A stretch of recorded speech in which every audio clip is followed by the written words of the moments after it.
Starting.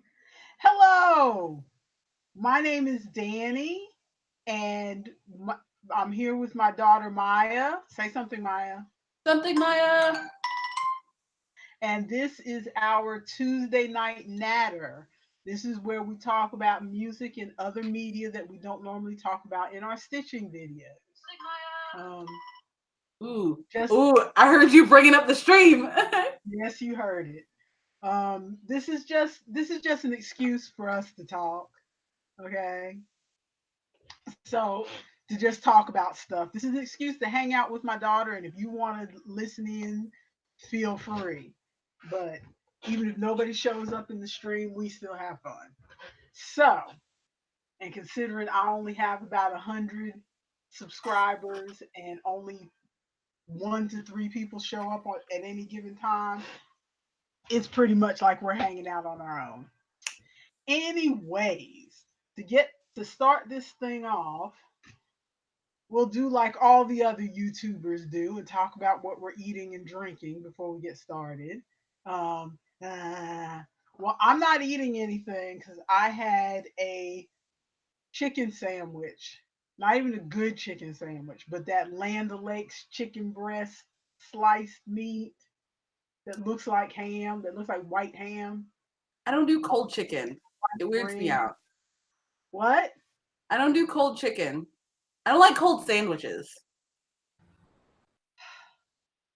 In case you can't tell, my daughter is a picky eater. Anyway, So I ate a picky. sandwich before we started because I feel weakness coming over my body because I'm still trying to get over this cold that I've been messing with for the past 2 weeks. So if you hear me coughing or whatever, that's what that is. But I am drinking not clear American ice, but I'm reusing my clear American ice bottle still, and I'm drinking some strawberry banana, not water, You know what the water. scientists say? You're gonna get them nasty BPA chemicals. Yep, because it's probably leaching into my water. But it's either this or me not drink any water at all. That's what happens. I can't, even if I just put a dash or something in my water, it's better than me drinking plain water because I think Yeah, plain water is gross. yeah, it's gross. So what is Maya drinking? Well, first of all, Maya is eating something. Maya has an extra most bestest pizza from Little Caesar. I thought you were kidding when you said extra most bestest. I thought that was something you were making Not up. at all. No, it's. Do they have it on the side of the box somewhere? They should. Yeah, right there on the back. Extra most bestest. It's Well, we basically. stopped, we stopped going to Little Caesars when all you Rugrats moved out of the house. Well, Well, it's. not all of you have moved out. You're still some of you are still here, but now that all of y'all are old enough to drink and have jobs, we don't eat that cheap pizza no more. Well, we usually go to Papa John's, but when we're like right after paying rent, which is where we are right now, then we'll go to Little Caesars or somewhere cheap. So we have some extra bestest pizza, which is basically like their $5 pizza, but they make it a little better, and so they make it a $6 pizza. And then I'm drinking fancy $5 Arbor Mist wine. I have not tried it yet. I don't think I've had this brand before. I may have had this brand before, but I don't remember if I did. So this is gonna be and this is definitely gonna be my first time trying this flavor. This is the mango strawberry Moscato. Yum. So I'm going to open this live on the stream. Let's see, Tracy Davis is in the chat and she says hello, everyone. Hello, Tracy. Hello, Tracy. Now everyone is going to witness the fact that I don't think I've ever opened a wine bottle by myself in my life. So let's watch me fail. Let's take off this little. It's a twist top. Oh, I was afraid there was gonna be a cork. Opening my wine. Oh, it smells pretty good. Actually, I haven't had alcohol in a while. I don't normally drink alcohol, so this is gonna be the first time I've had alcohol in like a few months. Well, like I said, I only drink once a month when I'm at your Aunt Terry's house. I don't know how much she's drinking in between times when I'm not there, but the one weekend that I go to her house, we usually me and her sister go through 2 3 bottles of wine. Everybody want to cheers? Cheers. Cheers.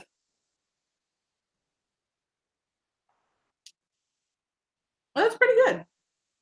It's sweeter than other Moscatos, isn't it? Yeah.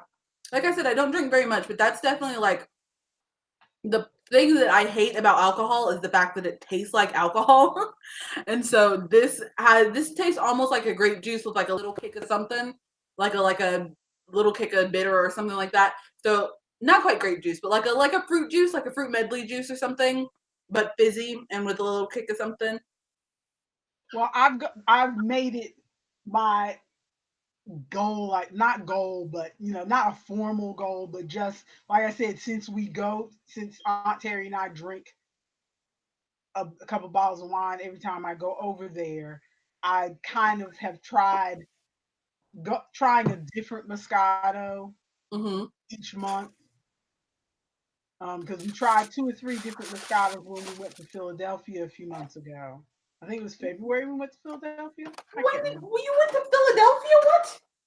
I can't remember how many months ago that was, but whenever we went to Philadelphia, and actually Delaware, my friend lives in Delaware, and but where she is centrally located, where you can like drive to Philadelphia and drive to a couple other places. Mm-hmm. And we got a few bottles of wine and watched the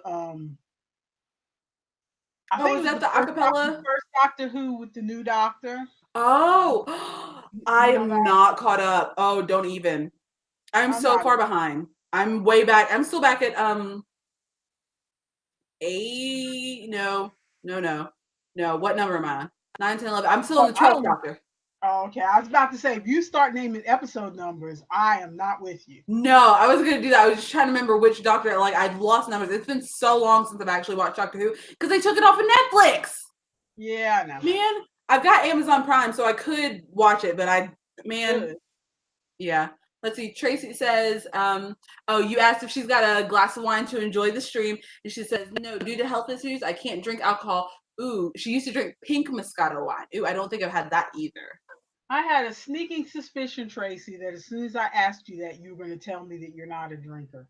But Hmm. that's okay. Well, what Lift are a you glass drinking, of Tracy? water or tea and join us. Does it make, So, oh, go ahead. so usually, like I said, um, I don't know if I mentioned on the last Tuesday night natter the way I came up with the name of this Tuesday night stream is that when Maya recommended we do stream on Tuesday nights, the first thing that came into my mind was Sheryl Crow's first album, Tuesday Night Music Club. And so I thought, okay, Tuesday nights we should probably talk about music and other media instead of talking about stitching stuff, which we do on Saturday. Mm-hmm. And I was going to call it Tuesday Night Music Club, but then I thought nobody would really get the reference anyway. And so I tried to think of something else, and I like alliteration in titles of things. So I thought, Tuesday Night Natter. Mm-hmm. So I can that's dig how it.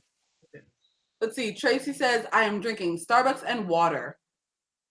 Ooh. Okay, are you drinking just a regular coffee, or do you get like a fancy, like a caramel macchiato, or Yeah, when I go to what? Starbucks, I always get a smoothie because I'm not a coffee drinker. So if I go to Starbucks, I'll get like a smoothie or a lemonade, or they had a hibiscus drink for a while. I don't know if they've still got it, but it was so good.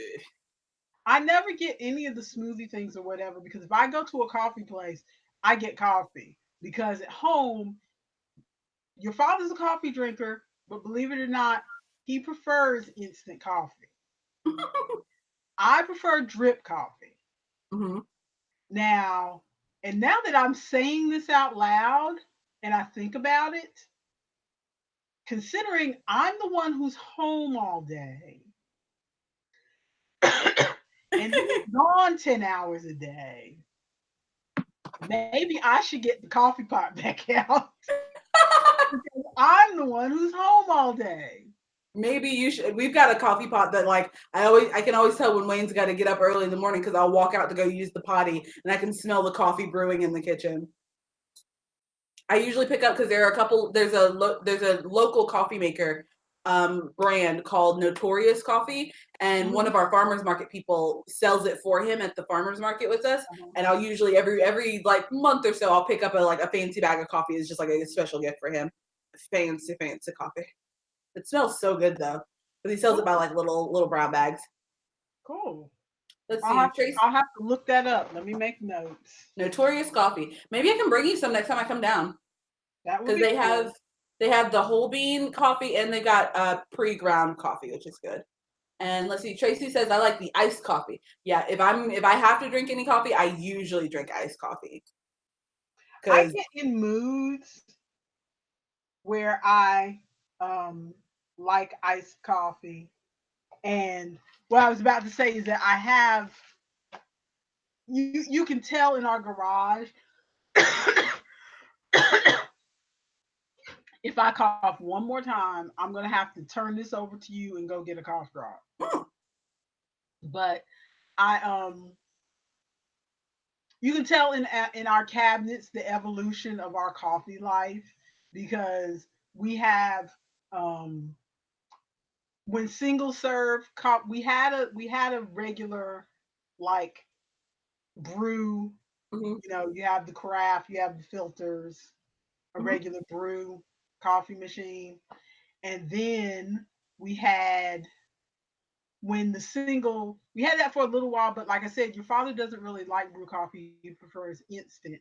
And for a while, I don't know if this is still true, but for a while brew coffee was expensive, mm-hmm. so it was cheaper to buy the instant coffee. And then but we still have the brew machine because every once in a while, like when we go on a cruise, we go to Mexico, we'll get some coffee down there, or somebody Mm-hmm. will gift us some coffee because they know I'm a coffee drinker, and it'll be brew coffee. So we gotta have a Yeah. machine for that. And then there used to be a when single serve coffee things came in, there was a machine before you, as with anything, just like for instance with videotapes, the VCR, I mean the Betamax versus the VHS, Mm-hmm. you know, there's always a battle where two or three things come up, and then it's a battle to see which one is going to be adopted more, and then the other Yeah. ones kind of fade away. Mm-hmm. Well, with the instant coffee things, there was the Keurig and the Senseo, Mm-hmm. and there's some other ones, but Oh, did you when guys get the Senseo? what? Did you guys get the Senseo? Yeah, we got the Senseo because it was cheaper, and at that time it was more popular. You could get more Senseo pods in the store, Mm-hmm. but then it turned around to a point where where the Keurig got more popular. Mm-hmm.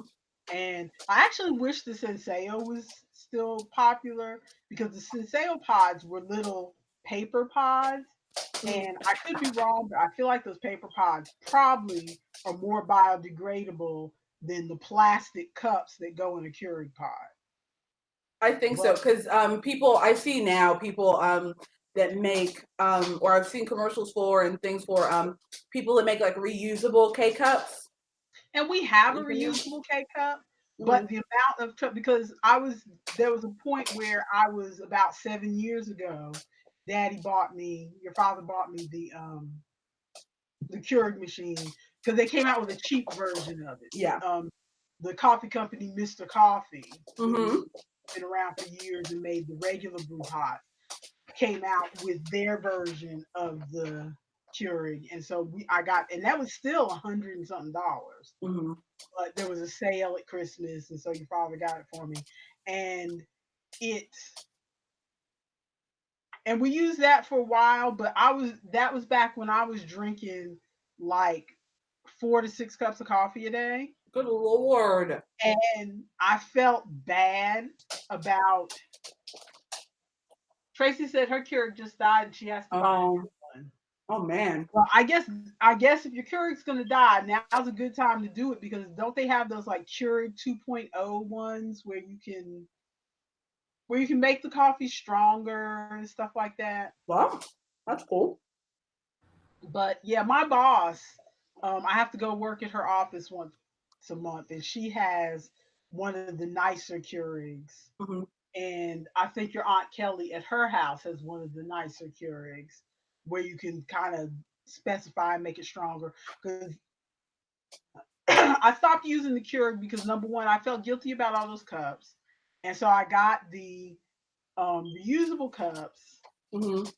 the reusable cup, but the amount of it just how The can I extra effort that it takes to try to do the reusable thing is not as simple as just brewing some coffee or using instant coffee. exactly the amount of effort it takes to pack regular coffee into the little cup and then put it in. And then when you want another cup, you have to empty out those grounds, rinse it out, pack more coffee Mm-hmm.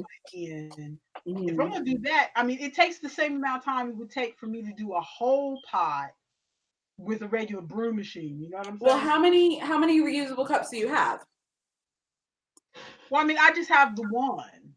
So if you got like maybe 3 or 4 reusable cups, you can maybe pack them ahead of time and then have like coffee for a couple days, and then do like once a week, clean out your coffee cups, repack them, and then you could like do it like that. I feel like that would be more efficient.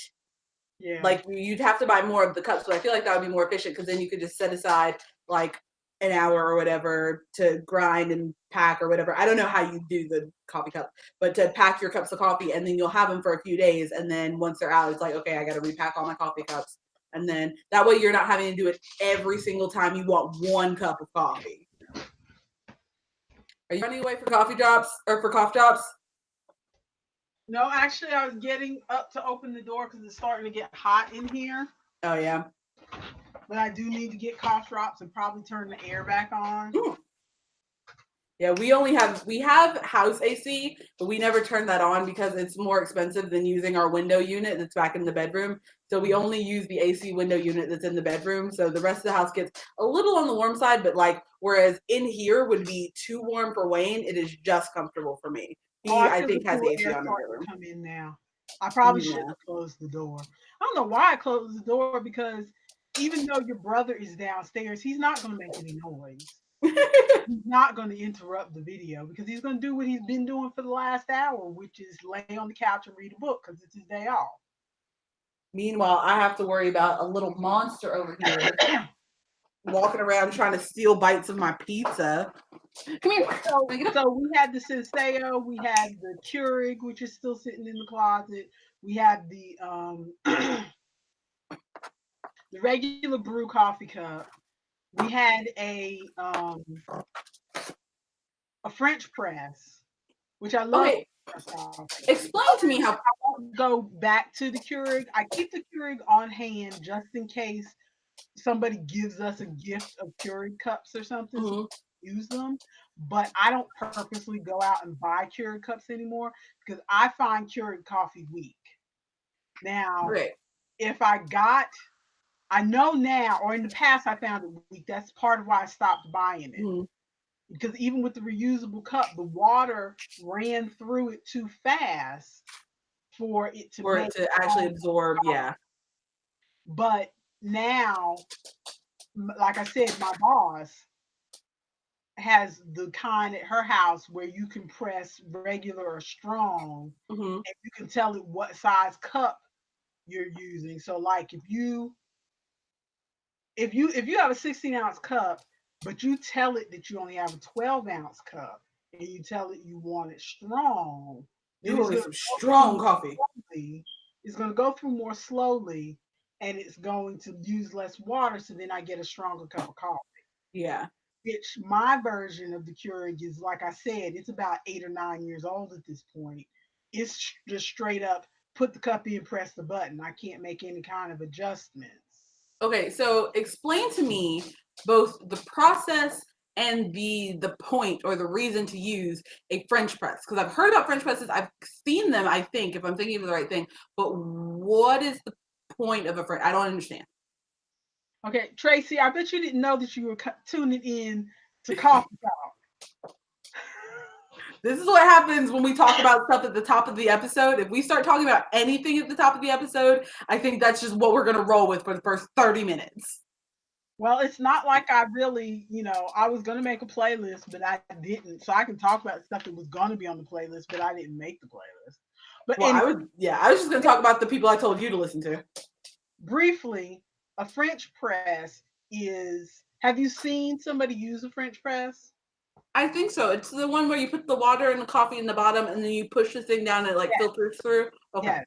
The purpose of that is that the water is not. I mean, it's hot water, but I'm trying to remember what the purpose is.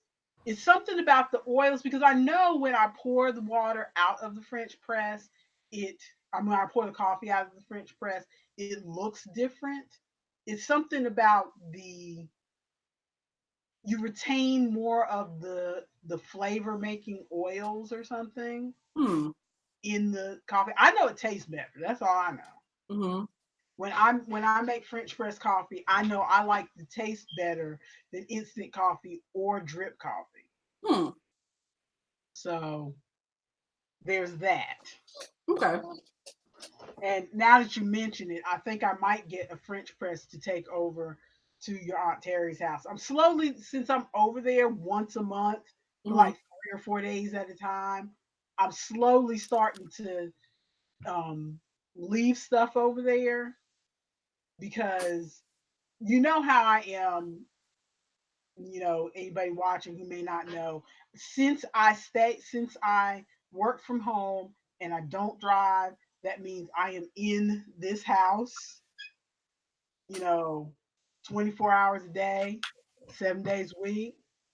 I don't go anywhere because my husband also works 10 hours a day to try to, keep this roof over our head and pay these bills. So I don't really go anywhere very often. And so then when Mm-hmm. it comes time for me to go somewhere, I start to feel a little anxious. And even though I know that once a month I'm going to Terry's house and she is my best friend and I enjoy myself once I get over there, there is, I start to have a little bit of anxiety and just, I don't feel like packing my stuff up.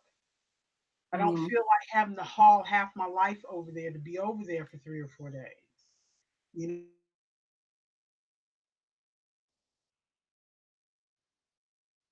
Oh, it looks like we're breaking up. Are you there? when when I actually go somewhere, I actually do my hair a little better than this. So I Hmm. have products, things that I need to take with me. Just when you know you're not going to be at your home for 3 or 4 days, you try to have all your stuff that you need to do whatever you're going to need while you're gone. Mm-hmm. And I guess people who travel more have this down to a science, but I don't. So packing for like we used to go on a cruise once a year and we're starting to get back into that habit. And but when we go on the cruise, it's different. We always go on Carnival and I am accustomed to Carnival cruises. So and I also know that once we get on the cruise ship, we really don't all that stuff that we were worried about when we're at home, like I need to pack an extra this and I need to make sure I have 3 skirts and I need to make sure I have whatever. Once we are on the ship, most of that stuff we really don't care about. Mm-hmm. So I have taken to where I just throw some clothes in a bag, make sure they all coordinate with each other, make sure I got a toothbrush, and I'm good. Yes. Speaking of Carnival, sorry, I was trying to swallow a gulp of pizza. Speaking of Carnival, so since we are talking about movies and TV and stuff today, Wayne and I went and saw Godzilla King of the Monsters, which was amazing, by the way. Oh, in the chat, Tracy said when you were talking about sorry, we're talking about coffee, she said, that's fine, I'm learning new things, which is good. But we went and saw Godzilla King of the Monsters, which was amazing. I recommend it. The critics all said that it was like, poo poo, blah blah blah. So But wait a it's minute. like, Is this a new movie? yes, it's a new Some, Godzilla movie. somehow I missed talk about this, and I watch a lot of movie trailers on YouTube, but somehow I missed talk of this. I would have missed it too if I didn't live with Wayne, who is a huge Godzilla buff. Like he's been watching Godzilla since he was a little kid, so he knew when this was happening. So we went and saw it yesterday, and it was really good. They like redid the design of Godzilla, not like a bunch, but they like they changed the design of Godzilla and Mothra and a lot of the other monsters. But the reason I was thinking about it when you were talking about Carnival was, I'm not going to give any spoilers or anything, but at the end of the movie, they were showing like different images and they were showing different like news articles and things like that through the ending credits of like they were old news articles and newer news articles. But one of the news articles said it was like passengers aboard the Carnival Breeze get a surprise visit from Godzilla, and I was like, oh my god, imagine being on the cruise and you just see like dorsal fins coming up out of the water. I was like, that is amazing. Okay, I bet Carnival paid a pretty penny for that. Oh yeah, Carnival, and then there was one Dunkin' Donuts like banner or like billboard that I was like, ooh, Dunkin' Donuts, you paid for that because I saw that full logo. You paid for that.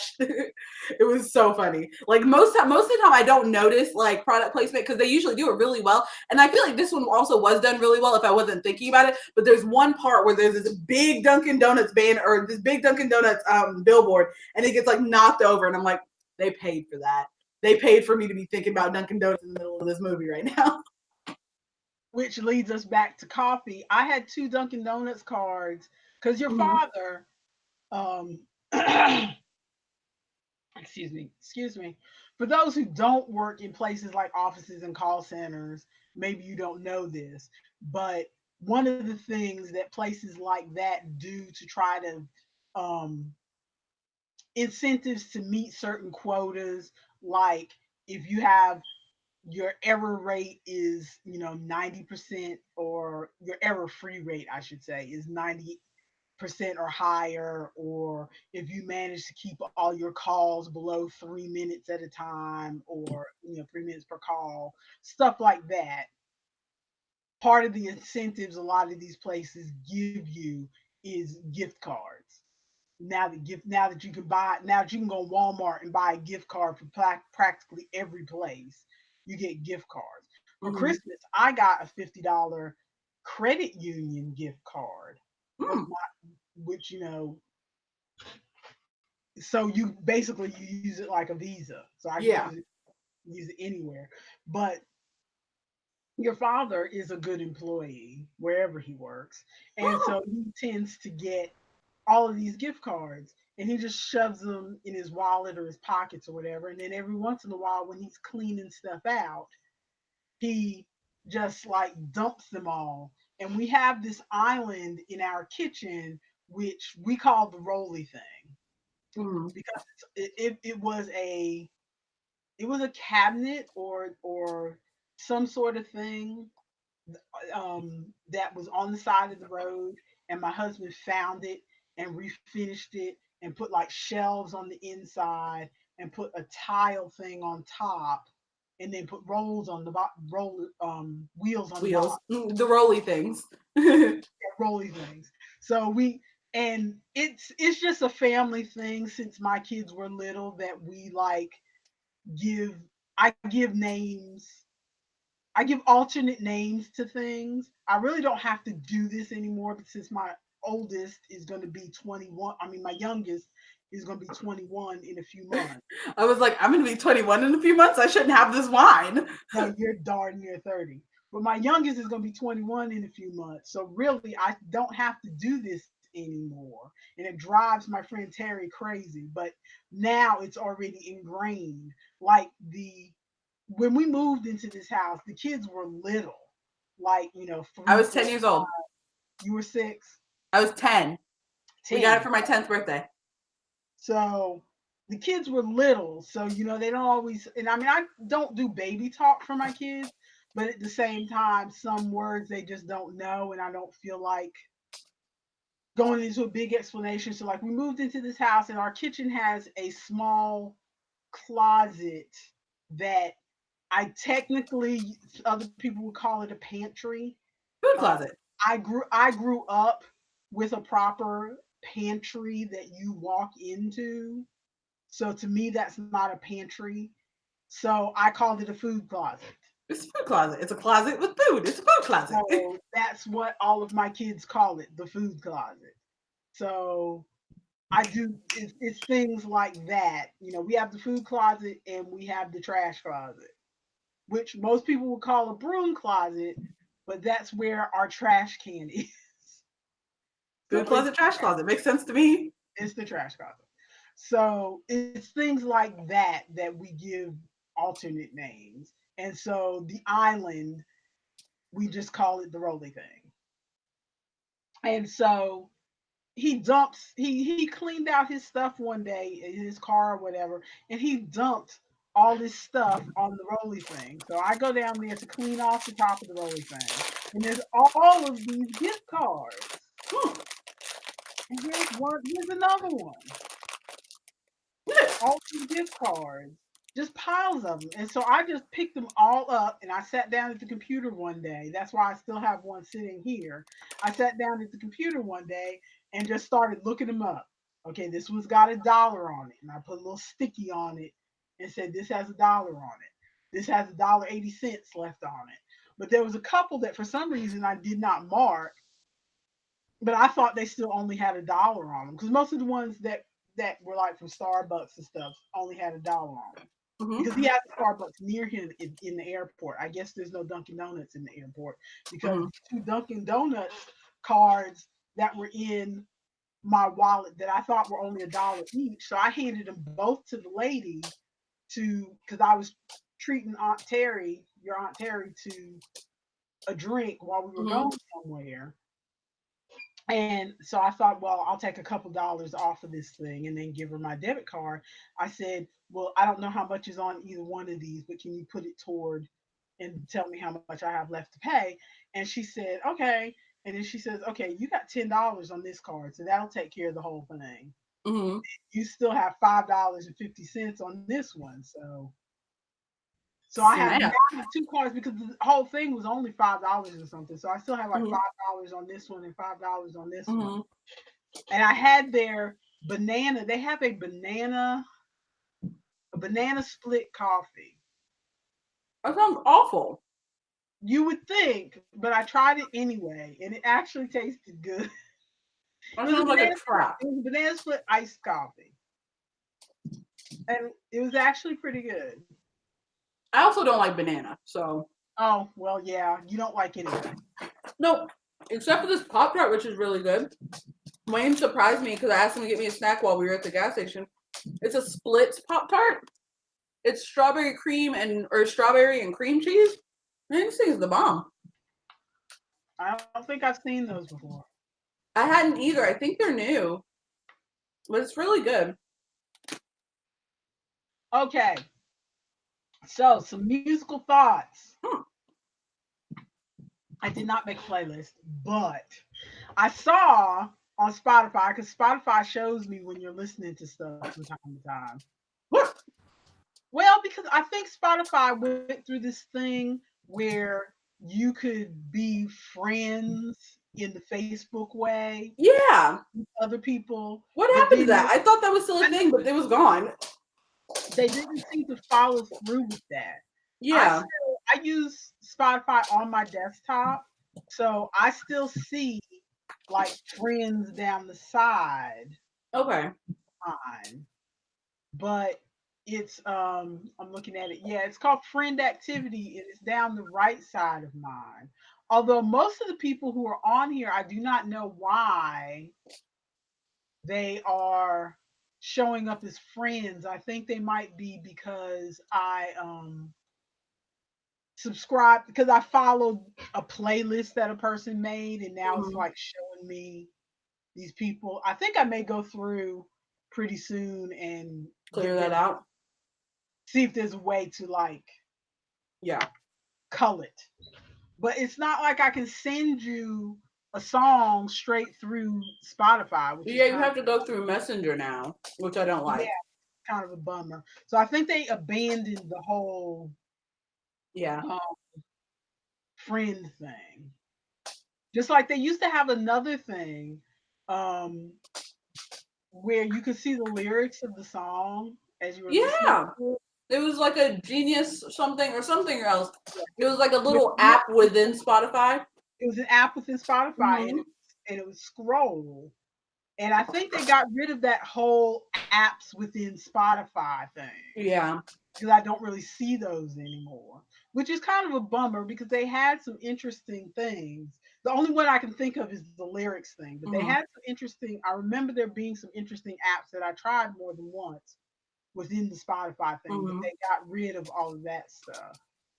But I mean, but I do like some of the things that they brought in exchange, like there used to be another service called Songza that Google Play was a streaming music service that Google Music bought and then discontinued. What? And they did not incorporate. Well, sometimes companies do that. If they see another company that looks like, as the expression goes, looks like this company is eating their lunch, Man, they will that's buy just rude. they will buy that company and then shut that company down. That's so rude. Like, hey, that thing you're doing, here's some money for it. Now stop. Exactly. Now stop. Exactly. That's so But rude. because you know I use the Time Hop app. Hmm.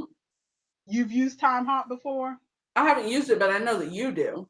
Yeah. For those who don't know, Time Hop is basically an app that you can have on your phone that is kind of like the on this day that is on Facebook, where it'll show you what you posted on this day 3 years ago or on this day 5 years ago, Hmm. except Time Hop lets you bring in Facebook, Twitter, Instagram.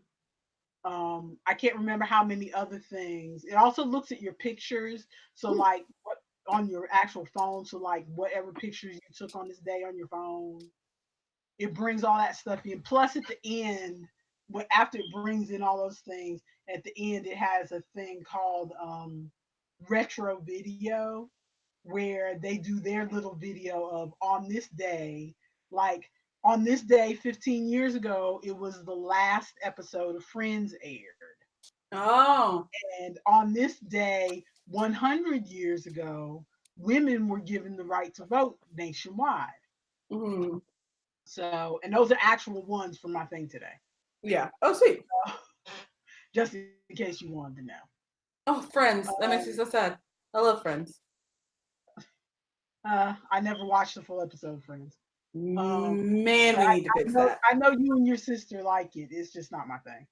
But where was I going with all this? I said Friends and distracted myself. So before that, you're talking about Time Hop and Spotify. Before that, you were talking about my listening activity on Spotify. Oh, Time Hop, because apparently 8 years ago, I was still using songs a lot when I was at work. Hmm. Because one of the things they did was they had playlists that were based on moods, Spotify and does that. they had really cool names, Hmm. like oldies love songs and stuff like that. And so Spotify has kind of picked up Yeah. that thing. So That's I the love section that I that. would go to the most when I'm going to like song search. I'll go to song search, I'll go through all the little things, and moods is one of the ones that I use almost every day. On what? Spotify.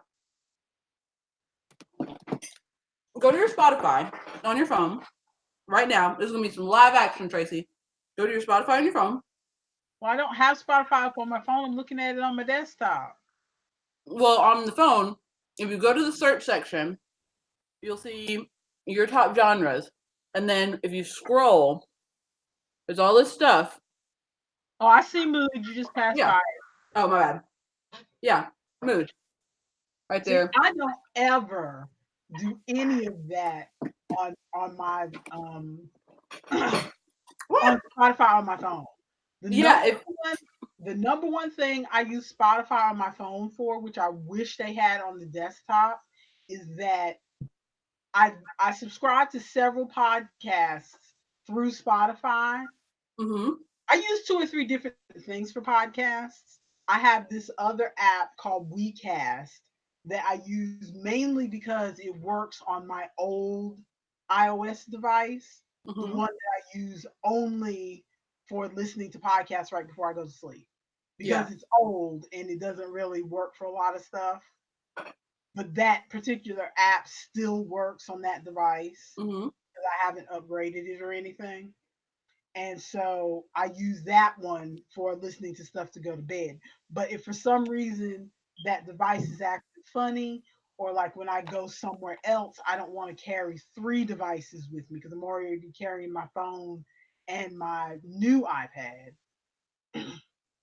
then I use Spotify to listen to stuff.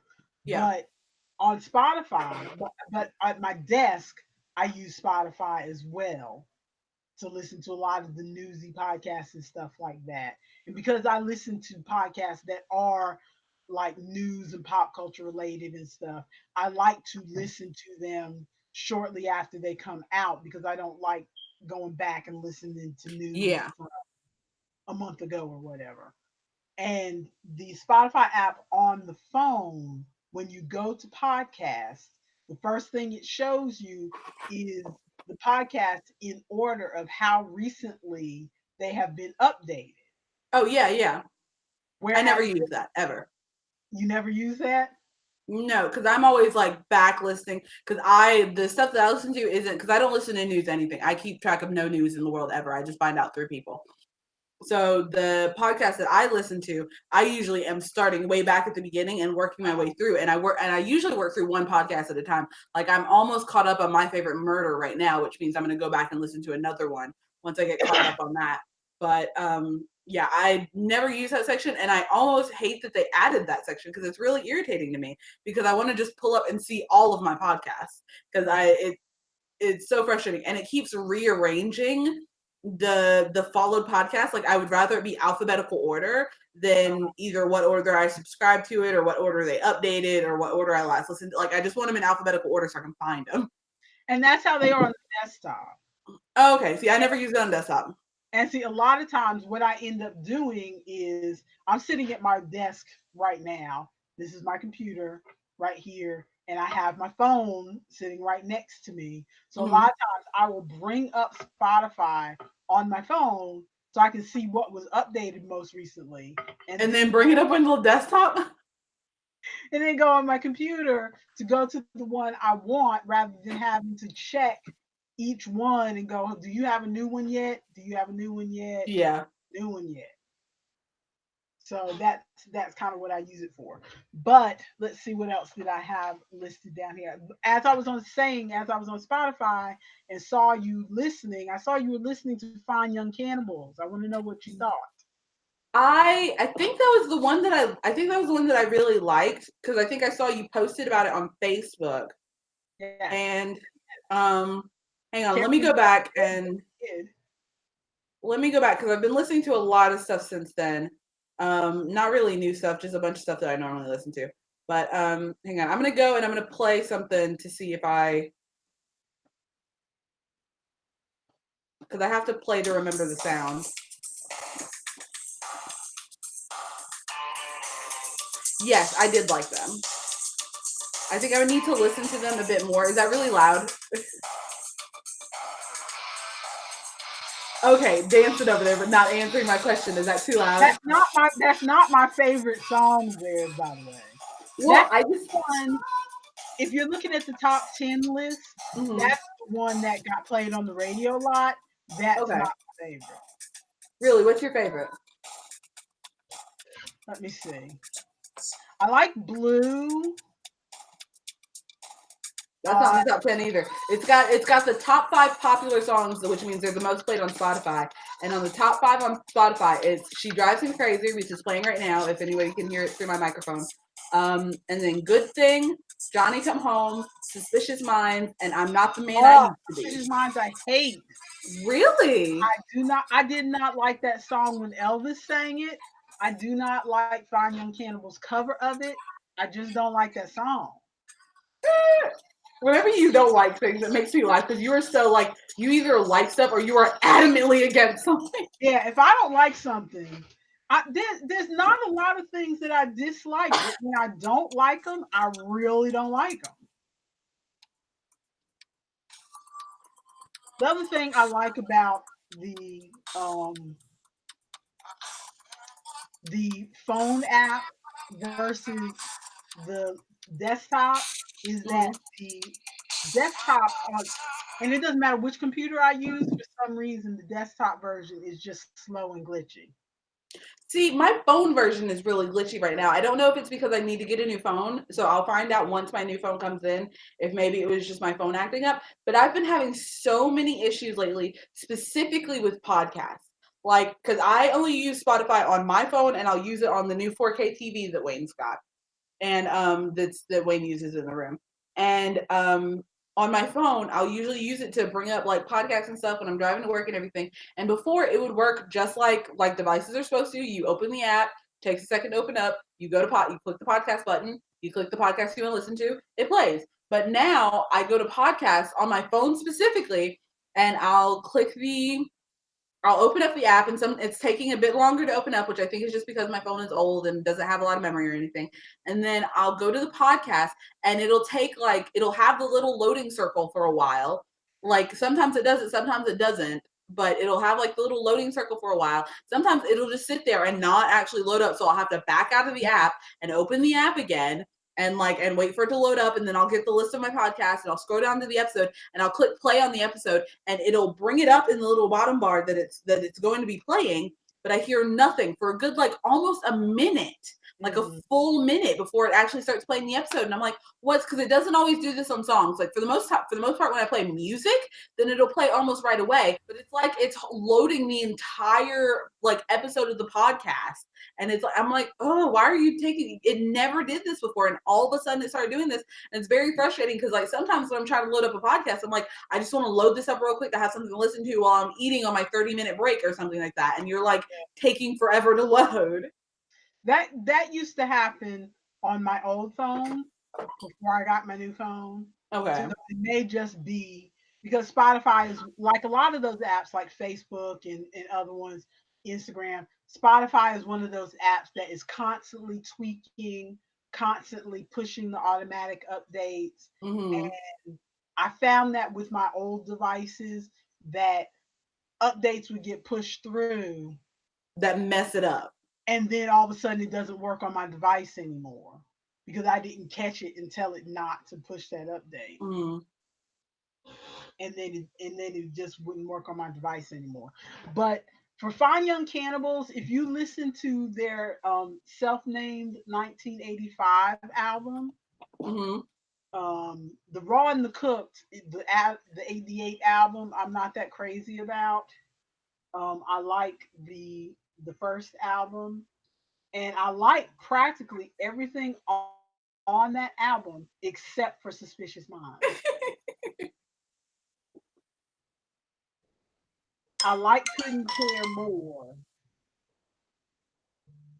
All right, I'll go back and listen to that one then, because I think I was just listening to their. Because anytime I go to listen to a band and I've never heard them before, I don't know any of the songs. I'll just click the popular one because I'm like, this is what people are listening That's to. exactly what I do. I listen to it. It shows you on the desktop version. It shows you the top 10 most popular Mm-hmm. songs on Spotify. And if it's a group that I don't know anything about, that's what I'll Mm-hmm. do. I'll just go listen to those top songs. Or sometimes, occasionally, I will go to Wikipedia and look up the band, and it'll say sometimes it'll say in the top, this band is best known for their 1988 hit, blah blah blah Yeah. blah blah. See, I've And never I'll done that. I've never Wikipedia a band. I'll always I'll just go do. listen to that one song just to see. Yeah, I'll always either listen to the most popular or I'll go to the most recent album and listen to that if I don't know anything about them. But okay, so speaking of each other listening to things that people want to listen to, did you listen to Aurora? I didn't. Hurt, shook, how could you? I Did you forgot. listen? Did you go listen to Ali and AJ?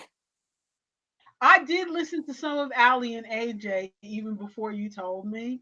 Really? I think I ran into them somewhere else. One of my feeds mentioned something about their like 80s inspired Yeah. something something. And I'm not sure where they got 80s from Really? in that music, but it's okay. maybe it's which songs you listen to. Like, I felt very, maybe it's people who weren't there around the 80s thinking about the 80s. Maybe Because I got very 80s vibes from it, and especially with the music videos, because watching those music videos, I was like, there was one of them that I was like, I feel like I just got a home video of somebody's mom and her sister from the 80s, and I'm watching it right now. That is what it felt like. Like the clothes that they were wearing, the shot they were doing, and like the music still as well. It felt very like 80s to me. I can't remember which song it was though. I think it you was know what gives Sanctuary, me maybe. 80s vibes? What gave me 80s vibes, and it's over the top, but it did make me think of the TV show Miami Vice, and it's the Jonas Brothers video "Cool." Oh, yes, I like that one. That was a good one. I don't like that song as much as I like their new release Sucker. I like Yeah, Sucker. I like the song Sucker better, but I did watch both of them and I did enjoy both of them. And man, if I can catch them in concert now that they're back together, oh my gosh. I was like so upset when the Jonas Brothers broke up because I was like, this is a boy band I can get behind. Forget One Direction, forget all of these. Like, I like, you can have your K-pop or whatever, but like when there's too many people for me to be able to remember who's in the band and who's not, that's too much for me to handle.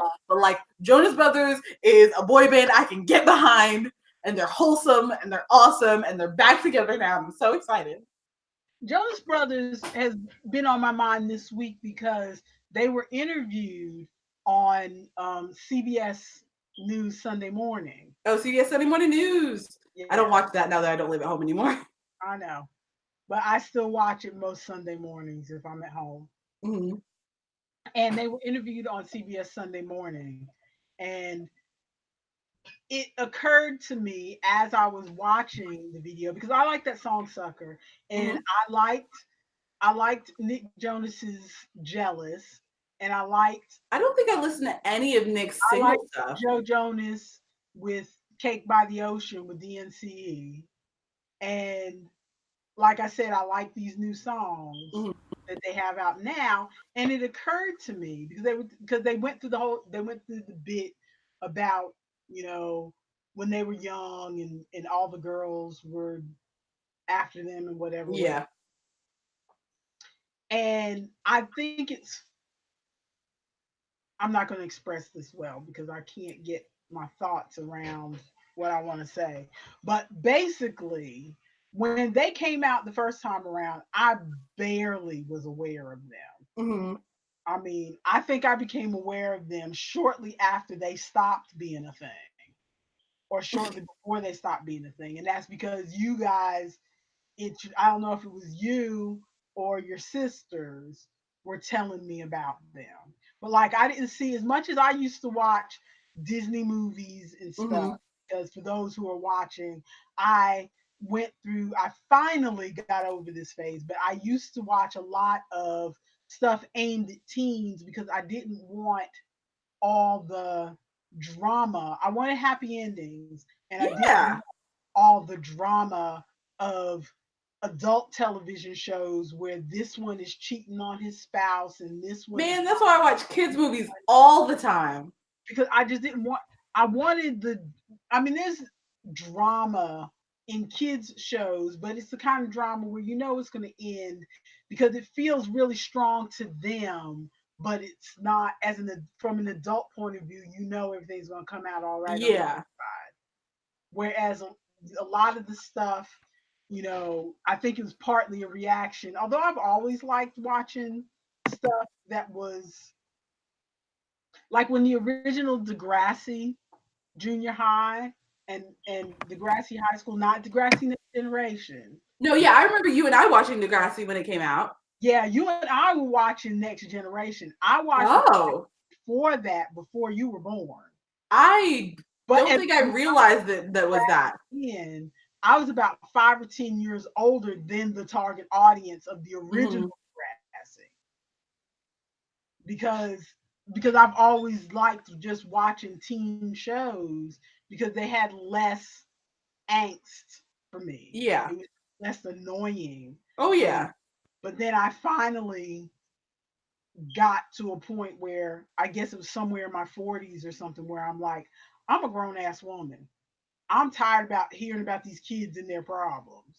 I want to hear about some grown folk with some grown problems. Nah, I still watch like children's movies, and they are my favorite. Did I tell you about, speaking along that line, and then we can get back to your point, but did I tell you about the time that me and my friend Cora went and saw the Paddington movie?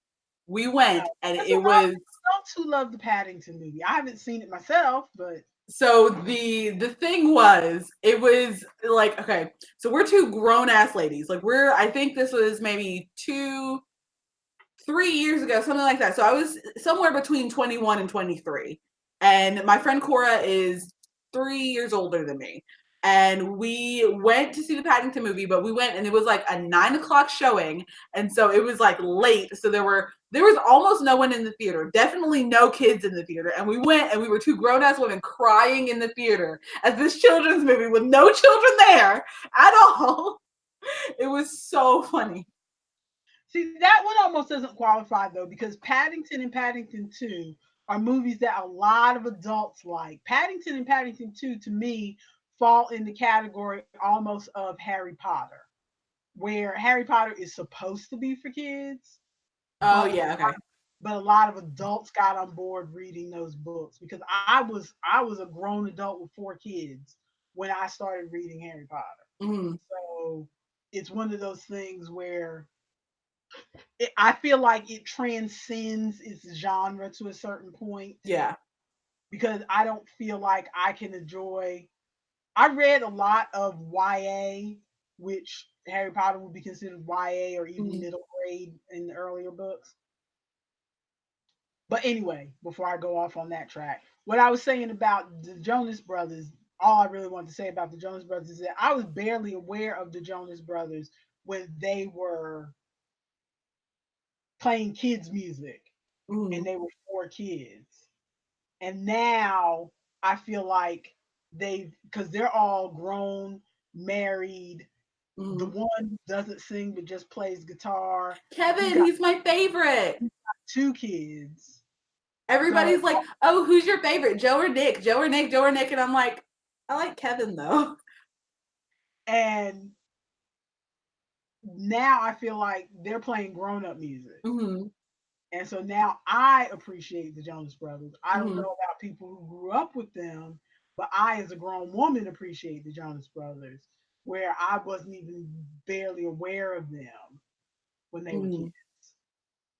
Everybody that I know that's my age or like close to my age that like grew up watching or listening to the Jonas Brothers or whatever is, if they liked them to begin with, they're so excited about them getting back together. They like the songs that have come out so far. Like, I've been hearing nothing but good things for the most part, but I also stay out of the news. I don't know what the actual critics are saying. So No, everybody is saying that it's a comeback.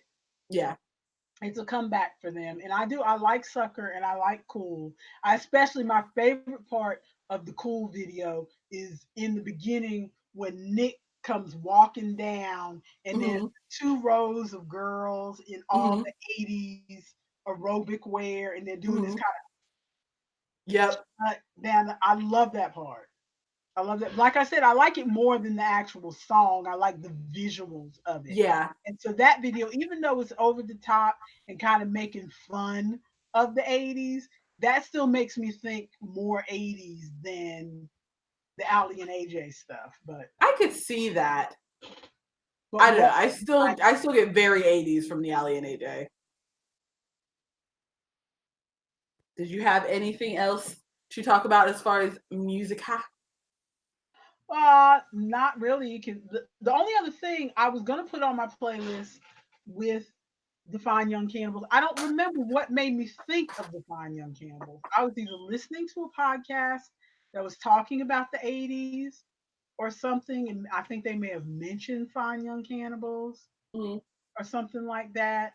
But it made me go seek them out on Spotify. And then it made me seek out ABC, who I haven't listened to in ages, which is another 80s dance type band that I enjoyed. You're gonna just have to make me a playlist. They had a song called "How to Be a Millionaire." I'll have to make you a playlist. But I Yeah. was trying to think. I think part of the reason I didn't make a playlist because I was trying to make it a theme, And so I was trying to think of what else. I was trying to do 10 songs, and I had Fine Young Cannibals and ABC, and I was trying to think of something else that I really enjoyed in the 80s Mm-hmm.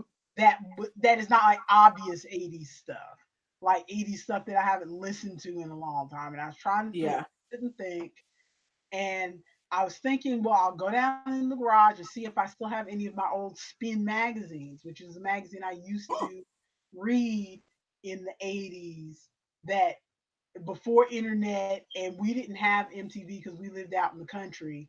This was where I learned about music. I would read descriptions of how cool a song sounded, and then Mm-hmm. I would go to the music shop in the mall, which is called Record Bar, Record and bar. see if I could find anything in their discount bin. They would Can have we change? in a Can we bin. change the name of? I need us to change the name of Tuesday Night Natter to Record Bar, please, Why? because I like it. It's the best. Well, we don't talk about music enough for this to be the Record Bar. We'll figure it out. We'll make it happen. But I just spilled water all over myself. All the sloppy thing. If I knew a way that I could put little clips of music into The the stream. so I could tell you, so I could show you what I'm talking about, I mean, then you could that just. Could you just share your screen and play it? Would that work? I don't know. I don't know. I guess we're about to find out. Well, while you're doing that, I can talk about my necklace. You do that. It's another bug. So for anybody who watched last Saturday's Saturday Stitching and other than Stitching, Crafters After Dark, Sanders Gone Wild, um I made some progress with Project Deadbug, and I put some wasps in some jars. And well, I put one wasp in a jar on the stream, and later that evening while I was gaming, I did two more because I had two more sitting waiting and ready. So I put one on a necklace. This is just a prototype necklace for now because I'm testing to see how it handles being just like rattled around as a necklace, being see how the hand sanitizer holds up being against the warmth of like the skin and everything, and make sure that the insects stay where they're supposed to be. But it is actually holding up pretty well. So this is another wasp, and it is actually a good bit prettier than the first one that I did. Let's see if I can show. But I got the wings all up and everything, and his butt, and it's looking pretty good. Now we got it hanging from a necklace, and it's not too big. Like it's a pretty good size. I thought you were going to do more wrapping around it for some I reason. am. This Okay. is the prototype because I have the only wire that I have, which I've got sitting somewhere over here. The only wire that I have is this one, which came in the pack from my friend, and it's good, but it's let's see, yeah, this is I want to wrap it in 20 gauge, and this is 22 gauge wire, which is a bit smaller because the size it goes up the lower the number, it gets bigger the lower the number is. So 22 gauge is smaller than 20 gauge, and it's not quite as sturdy. I had to wrap it around a few times just to make sure that it was going to stay in place on the necklace for me, which is why this is my personal prototype necklace that I wear. And I wear it at work and everything and show people and tell them like, hey, I make these. But They let you wear that with your uniform? I mean, they haven't said anything yet. I'm also a bit of a rebel. Don't know if you knew. But and it's long enough that I can tuck it inside my shirt if I really need to. But I'm waiting for some bigger wire to come in so I can wrap it and have it be more sturdy, because this one piece that's wrapped around is cute, but I can feel I can feel how it moves around, and I don't really like that. I want it to be more sturdy. I'm also I hear music. Do you? Yes.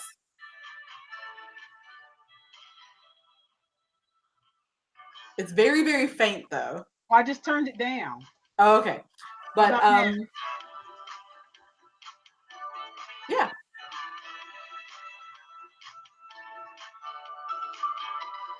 Who is this? This is ABC.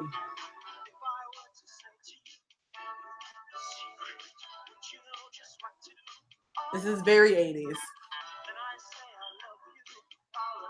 Ooh, and I think we just lost Tracy in the chat. Well, we have been going for an hour. Oh man, I didn't even realize that. We talked about coffee for most of that. Yeah, I had my timer going. We talked about coffee for about 20 minutes. Coffee. Yep, I feel like there was something else I was going to talk about as far as music. Oh, what is his name? What is his name? Why can I not think of his name? I have to bring it up because I'll never remember it. Oh, Todrick Hall. I watched that video. Did you? What did you think of the video and the song? I tried watching it. My computer was acting glitchy that day. So I got to like the first 30 seconds of it to where it's like, oh, I kind of like this song.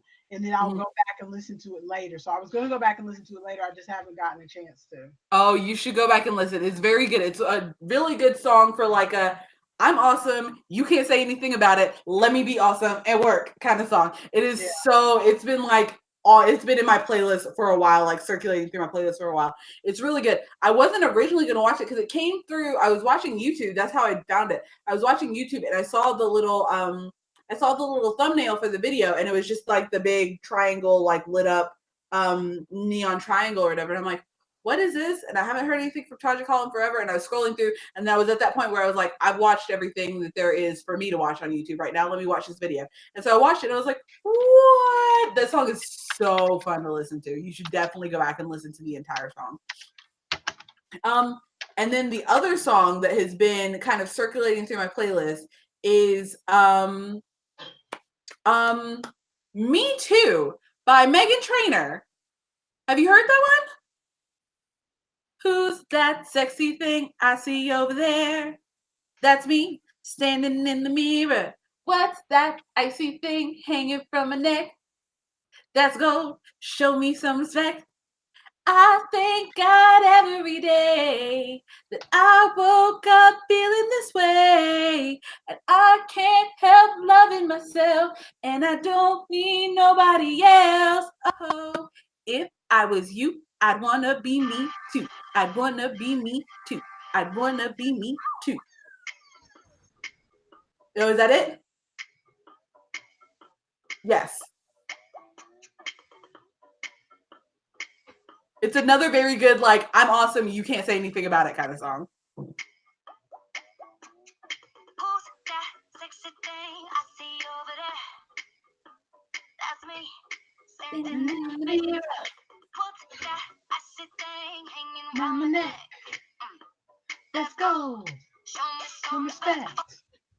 Oh, I thank God every day that I woke up feeling this way. Yeah, Okay, it's good. so we'll have to see if this still works. I played a couple quick clips.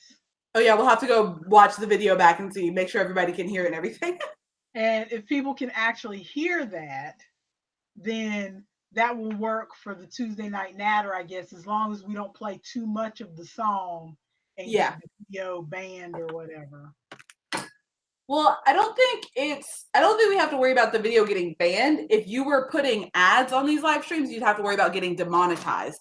So you wouldn't be able to make any money. If I had more people actually watching my video, because the people that I hear about who's like, okay, my video got pulled or my video got whatever, those are all people who have like 10,000 subscribers. Yeah.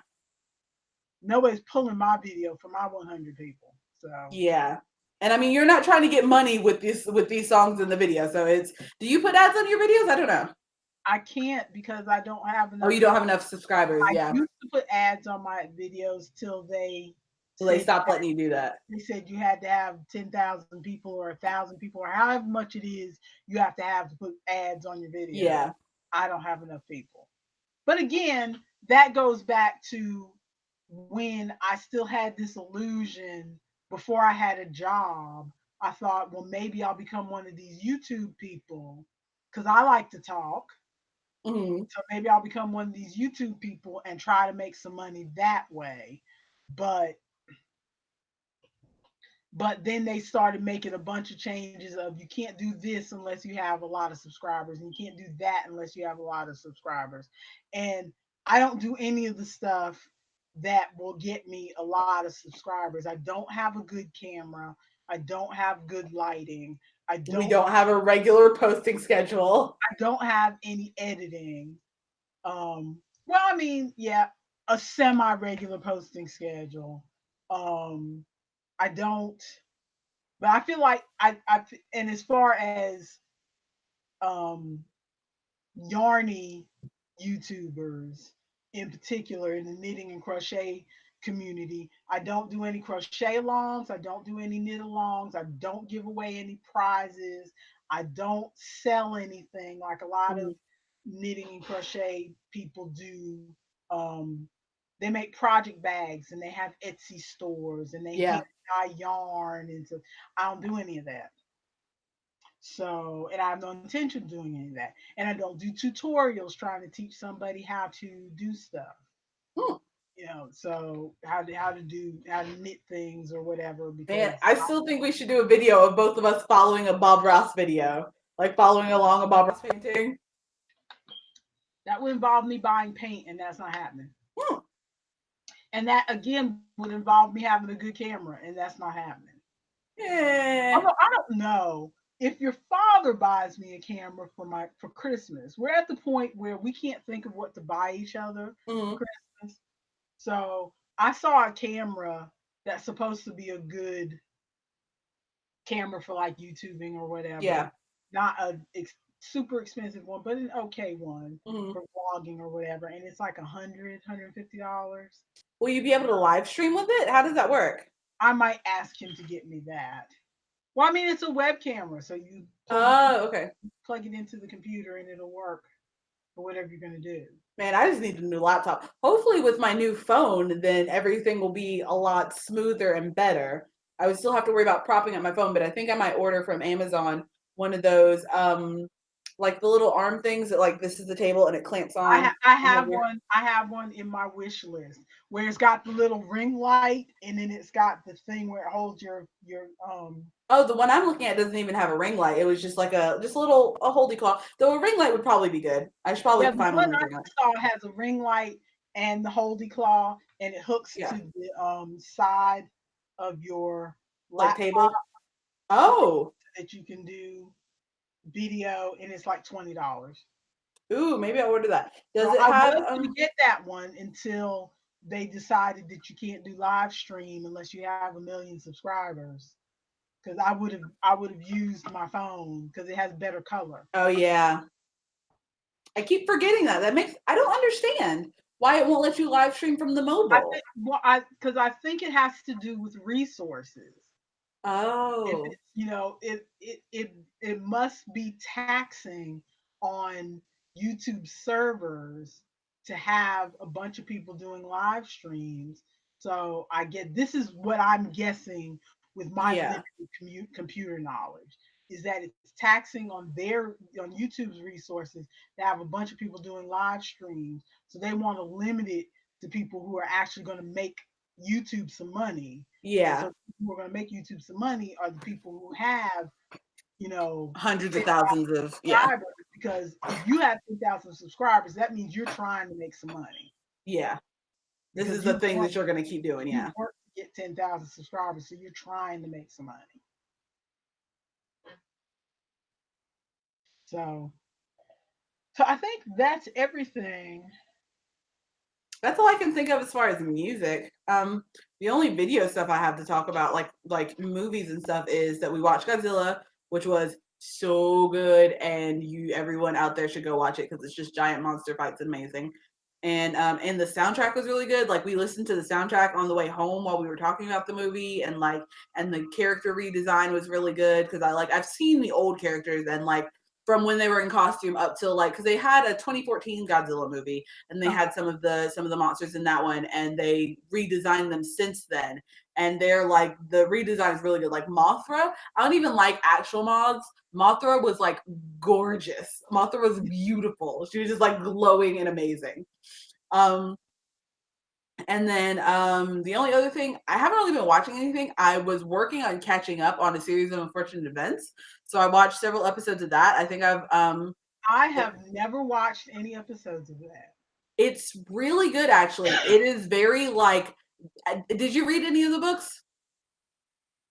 I couldn't remember if you had or not. I remember that I read them and then they wouldn't let me read any more of them because they're like, that's not at your AR level. You should be reading Jane Eyre. And I'm like, I just want to read a series of unfortunate events. Let me finish the series. I read I think the first 2, possibly the first 3 books. I got through up to like book 10 or 11. And then and that's where they were like, you're not allowed to read these anymore. You should be reading something higher level. And I'm like, I'm a middle schooler. Let me read a middle school book. Well, you know how I am. Or how I was back then, since we're moving into books. How I was back then was that I would read stuff. I would read stuff probably left over from when I was homeschooling you. I would read stuff, kind of pre-read to make sure there wasn't any objectionable content, and see if it was interesting, something interesting that you guys might want to read, and then I would, hand it off to you. For those watching, we went for many years in this house where we had one library card, and it was mine.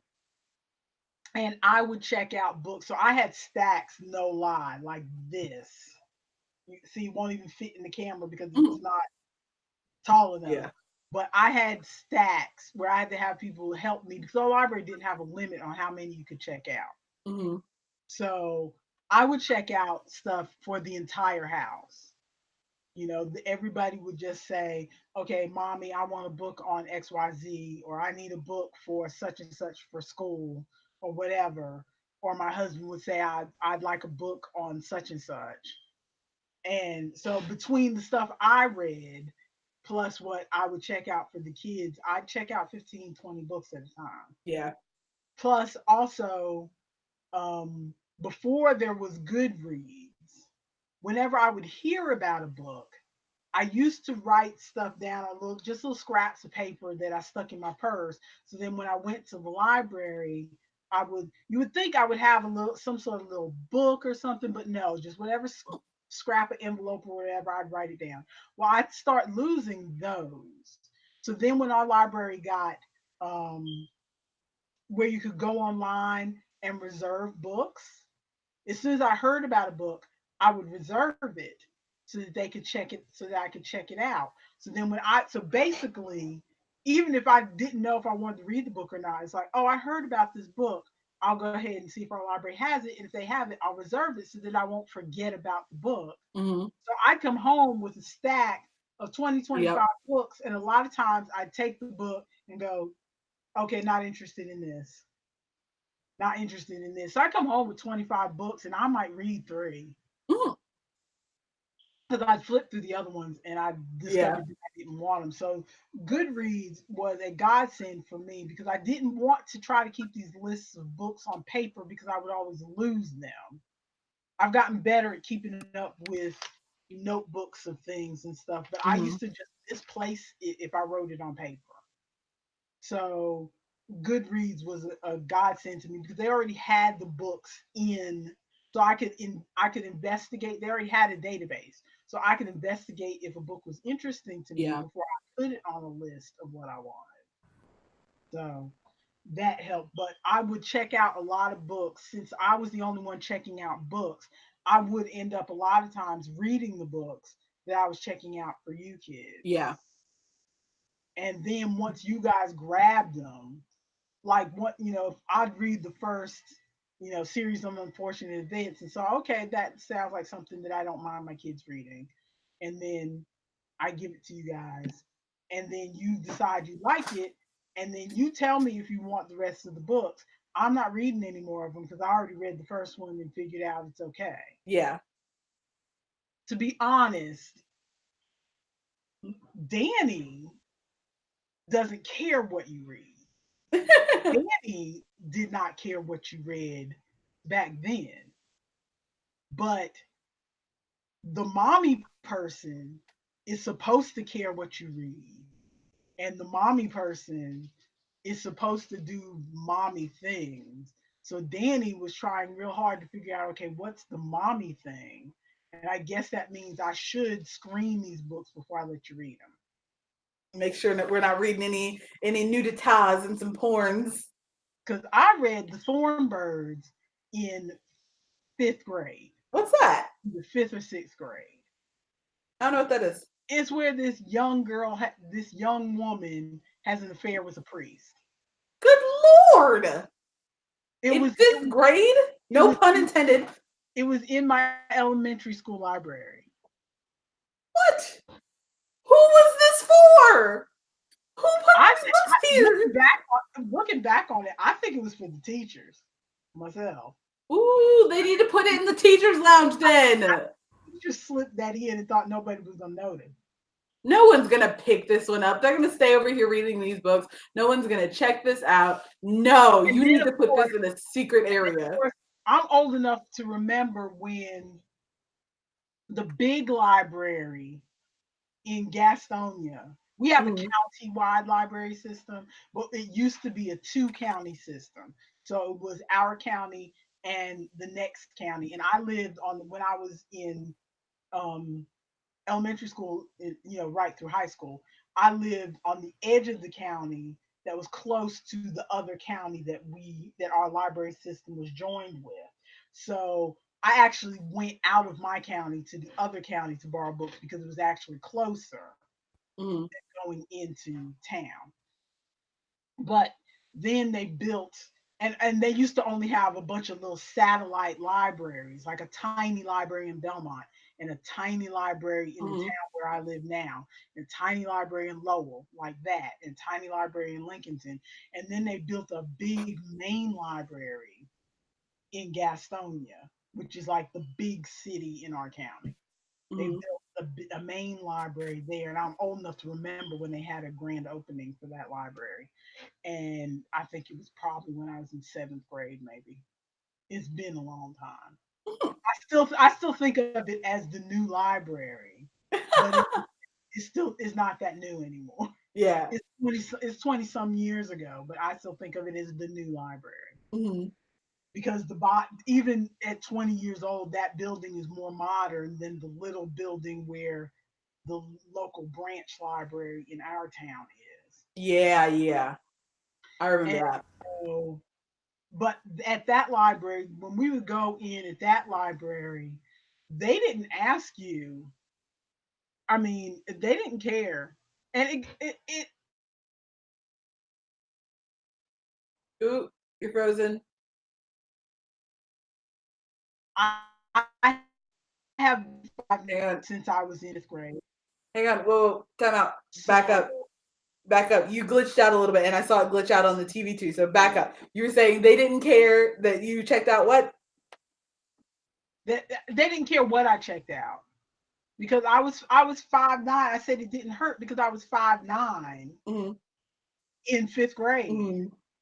So I'm sure I looked old enough to check out the books I was checking out. Yeah. So the Thornbirds was in my school library. Now that was just That was was poor planning. that was poor supervision right there.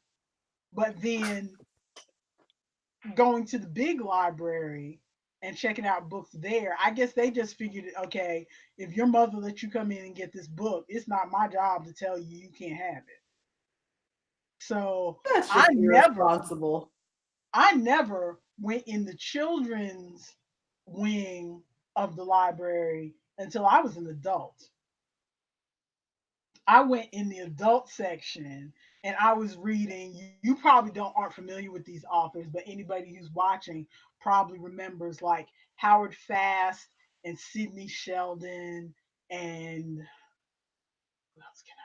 who else am I thinking? I didn't really read any like um oh god, Danielle Steele or anything like, although the one Danielle Steele, I just read one Danielle Steele recently and I'm like, what's the fuss? Why did everybody like her so much? But I'm trying to think.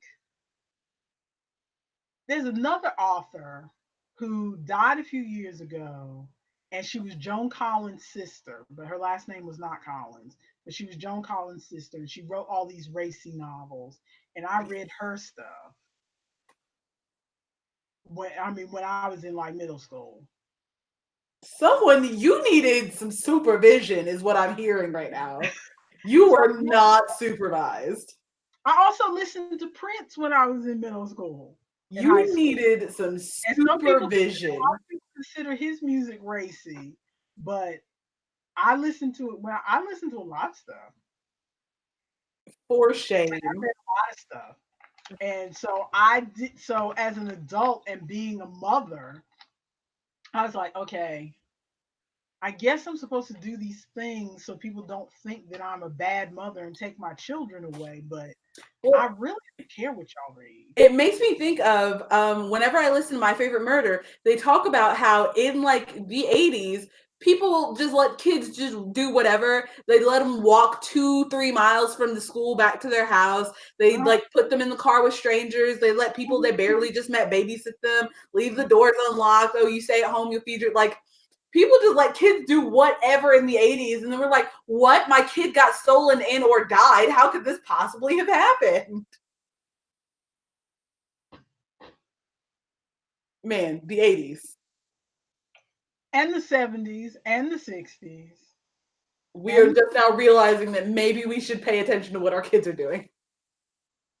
no, I feel like, and I'm gonna sound old and fuddy duddy, but I feel like it's a combination. I feel like some kids should have more supervision than some parents are giving them, but I don't think they need as much supervision as other parents are giving.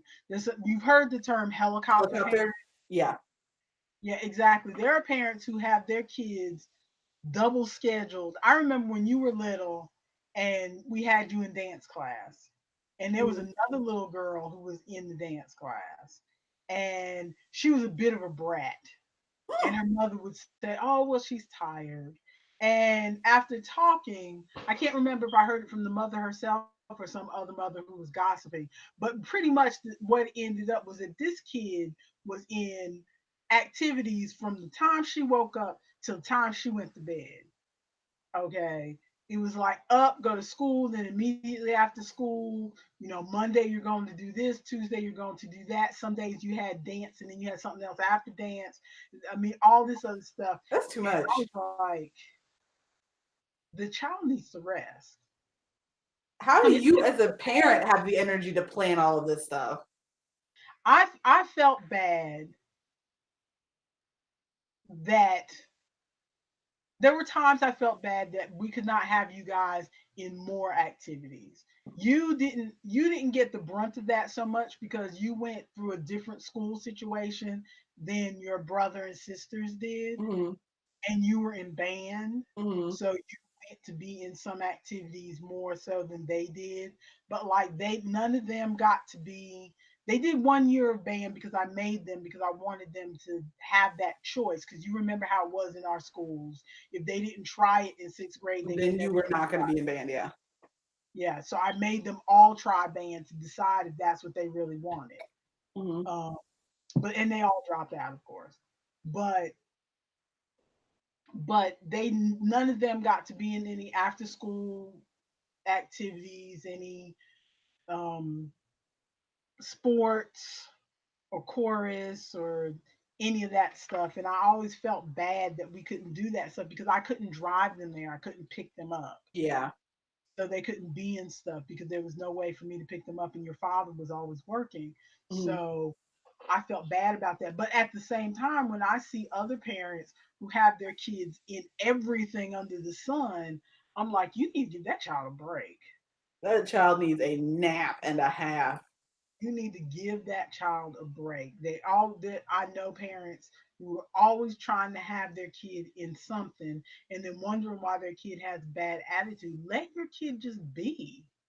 Mm. Let your kid, because then they complain, oh, when she comes home, all she wants to do is get on the computer, or when she comes home, all she wants to do is draw or whatever. I'm like, Because you don't let them do anything. because you have them in all these activities that you didn't ask them whether they wanted to be in. Hmm. And it's like, well, because if I asked her, she wouldn't be in anything. She'd just stay home. Well, then let her stay home. Yeah. If that's what she wants to do, then let her stay home. This has So been I Parenting just Corner with Danny and Maya. I don't know about all that, but well, I'm going to tell what I've been doing the last few days, and then we're going to wrap this up because we've been doing this for an hour and a half. But All right. let's see. So we talked about music. Let's see, TV. I Your father and I watched a silly show on Netflix called Flinch. Have you seen it? No, what is that? It is so beyond stupid. It is Is it a basically game show or is it like a? it's kind of a game show, but there's no indication that they win any money. So you're just doing it for the heck of it. Like they do on a Yeah. lot of British shows. You're doing it for the heck of it. Although I think this is like an Irish show because they're in Ireland. They're in this barn in Ireland, and there's 8 contestants. Although I hesitate to call them contestants because again, They don't win anything. that they win any money. And then there's 3 presenters, 2 guys and a woman. They're all comedians, Hmm. and so each of the contestants, their face, their little picture is put on a wooden spoon. The wooden spoons are put face down in this bucket, and then each presenter picks somebody to be their representative at random out of the bucket. Hmm. And and so there's usually some sort of trial, I guess is the best way to put it. Like one of them, they tie the people down in a chair, Hmm. and then they have this model railroad train that's going to come right around them, like right under their nose. And Hmm. in each of the little railroad cars is like really stinky food, Okay. durian and rotting meat, Ugh. and just things that smell really gross. Yeah. And so they bring the train around, and the guys there with a fan doing this, waving it in their face. And if they, or anything like that, that's considered a flinch. And then they usually get like poked with some sort of cattle prod, so it's like kind of thing. Yeah. I'm And looking so this up then, on Netflix as we speak. they get a point. Okay. Okay, the aim is to not get points. Yeah. Obviously. So they get a point every time they do some sort of flinch or whatever. And so like they make all the people do it, Hmm. but the 3 who are who represent the presenters, those points count against the presenter. Okay. I'm representing the one presenter and I flinch 5 times, then that's 5 points against that person's score. So for each scenario, the presenter can pick a different contestant. Right. Okay, okay. So they have to try to And pick the so person. they pick them at random out of a cup, Oh, so okay. it's not like they really get to choose, Okay. but they make all the contestants do it. So I they guess see who they should have who so they they should have gotten. see who is a bad flincher, so that when you go the next time around and you see you pick the bad flincher, it's like there are so many ways that I see I would want to adjust this contest. Yeah. Number one, there should be some money.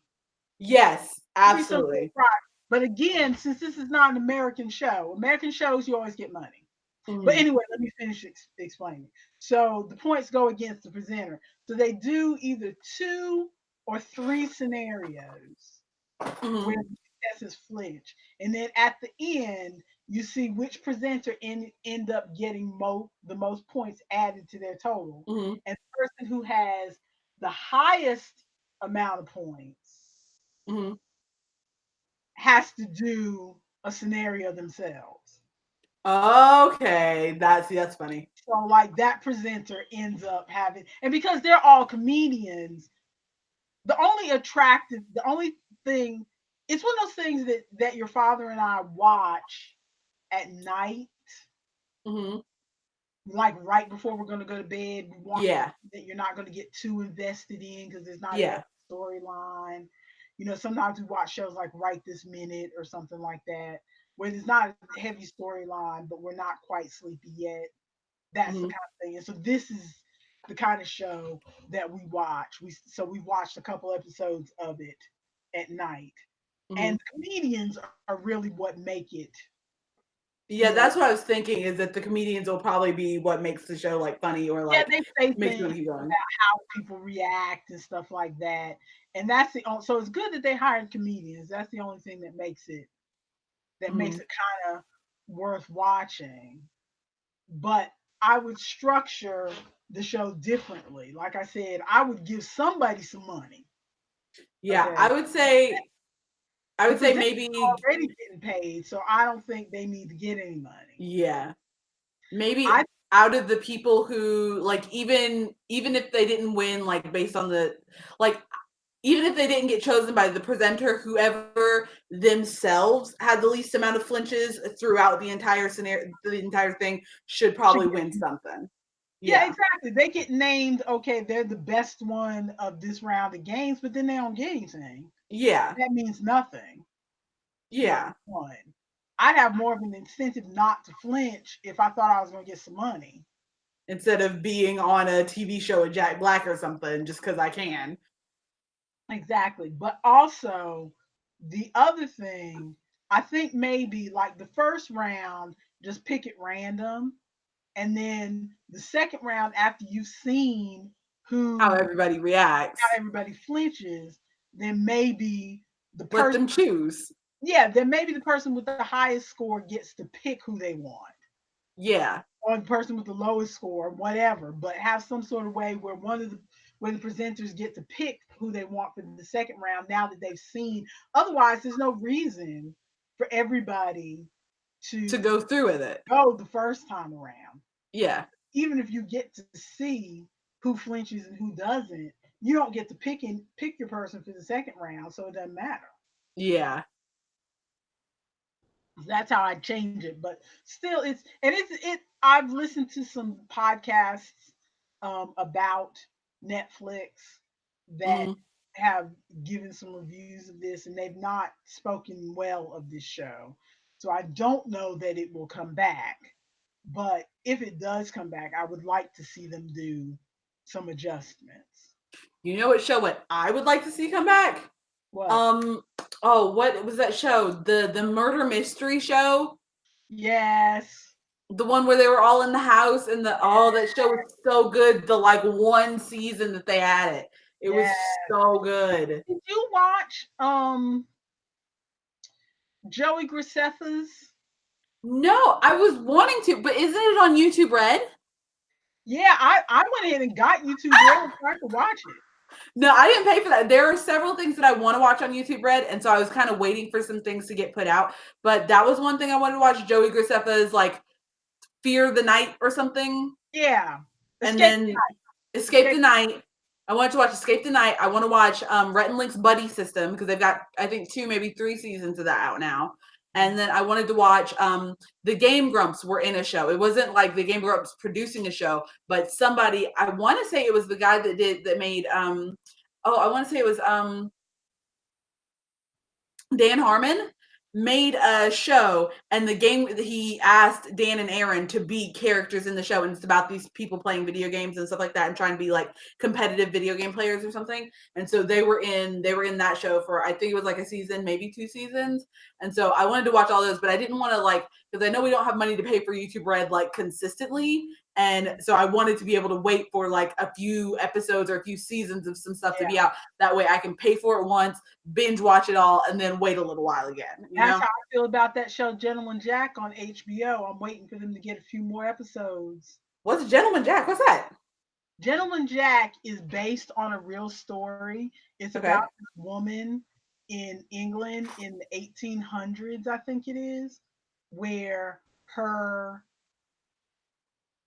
the male person or whatever, I don't know the exact setup of the story, but apparently there's no male to run the estate and all that Okay. stuff.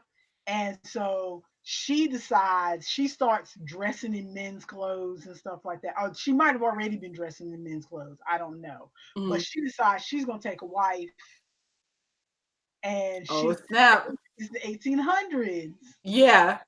She's going to get herself a wife, and she's going to run her estate stuff herself. Hmm. And if you see the trailer I'm and gonna go watch the trailer after this. see her storming through, Hmm. and the trailer doesn't really, I mean, the trailer shows that she's attracted to this one particular woman, but the trailer is more focusing on, at least the trailers that I saw, is more focusing on her getting up in men's faces going, I want my rent. You don't pay me my rent, you will be sorry. And Please. I mean, it's very fierce. It's Awesome. very, Okay. and so I I'll want def- to watch it. I'll check it out. I'm not sure if we still have HBO. Have you checked our Hulu? Do we still have HBO or I haven't checked. I haven't okay. checked. But I was gonna but even if you guys cancel the HBO, then I will probably get HBO Go myself in a Yeah. couple months and so that I can watch Gentleman Jack and We'll uh, probably get it again later at some point because Game of Thrones is doing a like spin-off show or something, or like it'll take place like way before everything that happened just now in the season finale. So we'll probably get it again because I think Wayne's gonna want to watch that. well, if that happens, let me know because I also wanted to watch the podcast I listened to. My dad wrote a porno. Hmm. Which I They need to listen to, by the way. I can't remember if I uh, subscribed to that or not. I need to listen to that one because I've had a few different podcasts recommend that. I'm gonna see if it is it on Spotify. yes, it is. Okay, while you're And talking, I'm gonna look it up. but they got a special on HBO. Now I don't know what they were doing in the special, if they were just doing a live reading or what they were doing. But I was meaning to watch that, but I didn't get around to it. So because now that your sister is home for the summer, that Hmm. we have to kind of pick and choose when we stream stuff because the streaming in our house, even though we pay for a goodly amount of Yeah, bandwidth, when there is it works pretty well, even though we're supposedly paying above like we pay for ultimate, which is above like the standard or whatever for yeah. bandwidth. But still, if there's the three of us, me and your father and your brother, then that goes pretty well. When a Hmm. fourth person comes home, then Yeah. it starts to get a little bit iffy as to when we can have access and people start getting knocked off a little bit. Hmm. when when you were still living here and would come home for the summer, it was like all hell broke loose. It was hard for anybody to I be broke on. the internet. It was hard for anybody to be on the internet. But like I said, but back then also, when you were coming home, your siblings um Living at the house. were still not working. They were in Yeah. school and so they were home all day. Yeah. Now it's not quite as bad because even though I'm home all day, most of everybody else is not home all day. Hmm. So, like, if I want to watch something, it's better for me to watch something during the day when everybody's gone and then work at night Hmm. because I don't need quite as much bandwidth to do my work. Yeah. So, so that's TV. And oh, another trailer. Hmm. Should I mention? I'm gonna write this trailer down because I'm gonna put it in the show notes. Okay. On do. There is a trailer for a movie Is it called yesterday? Huh? Is it yesterday? No, because I saw that trailer and I thought that was cute. I want to see that one. But no, this is more of a kick ass. This is Ooh. one that your boyfriend might actually watch with you. Yeah. This movie. It's not coming out till August though. Hmm. But there is a um, graphic novel. It's based on a graphic novel, and I'm planning to read the graphic novel before the movie comes out. I The might try to movie do the same depending on what it is. the movie's called The Kitchen. If your library has Hoopla, you can get the graphic novel through Hoopla. I can't remember if they do or not, but I'll figure it out. What's it? Do you know the gist of what it's about, or like the kind of? It is about it's in the 70s, like 1978. Mhm. It stars Melissa McCarthy. All right. You know who Melissa Yes. McCarthy is. Elisabeth, I want to say her last name is Moss, but I can't remember. Looking But it up. she played Peggy in Mad Men, and she's in Handmaid's Tale. She's the main actress you see in all the ads in The Handmaid's Tale. Don't watch either of those. And Tiffany Haddish. I'm who looking up the cast right now because I am so bad with actors' names, and I will not recognize any of these people until I see pictures of Tiffany them. Haddish is a comedian who's really hot right now after she was in Girls Trip, which I never saw Girls Trip. Keep meaning to watch it, still haven't done it. I should really check my Hoopla to see if Girls Trip is on Hoopla. Did I watch Girls Trip? Isn't that the one that had Queen Latifah in it? Yep.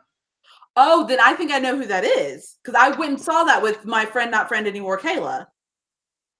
She's supposed to be the breakout star of that movie. I remember her being a stand up and being in little bit parts of this and that and the other. And I then didn't. Yes. Okay. Okay. I recognize her now. I didn't realize that she did stand up.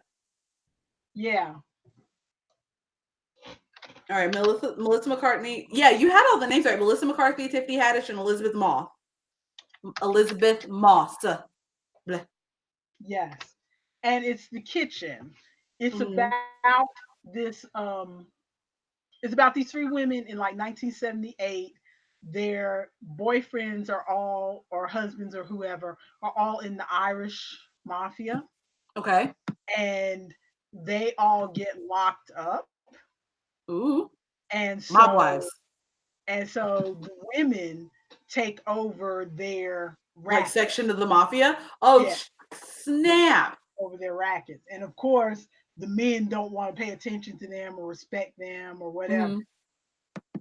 And you see in the trailer, like all the men saying, "We'll take care of you now that your guy is locked up." But then you hear the women later going, "They barely gave me enough money to pay my rent."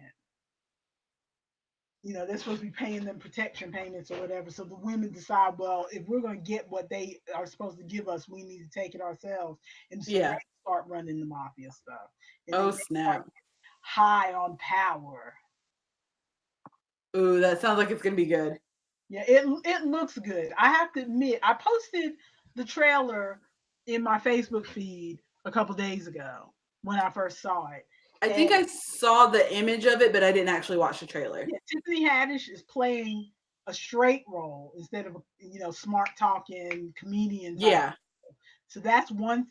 But I must admit, when I saw the name The Kitchen, and I saw Melissa McCarthy in the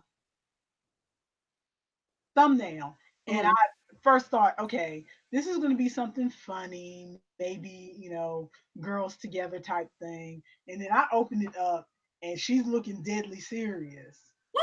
Then I saw the hair. Ah! I saw the hair. She had those serious, what we used to call um, flybacks when we were little. Yes, I know exactly what you're talking about. Those flybacks. She had the flybacks going on and the clothes. And that was enough to make me watch the rest of the trailer. And Yeah. then Tiffany Haddish was like being serious, not, wisecracking, gum chewing, Yeah. sassy.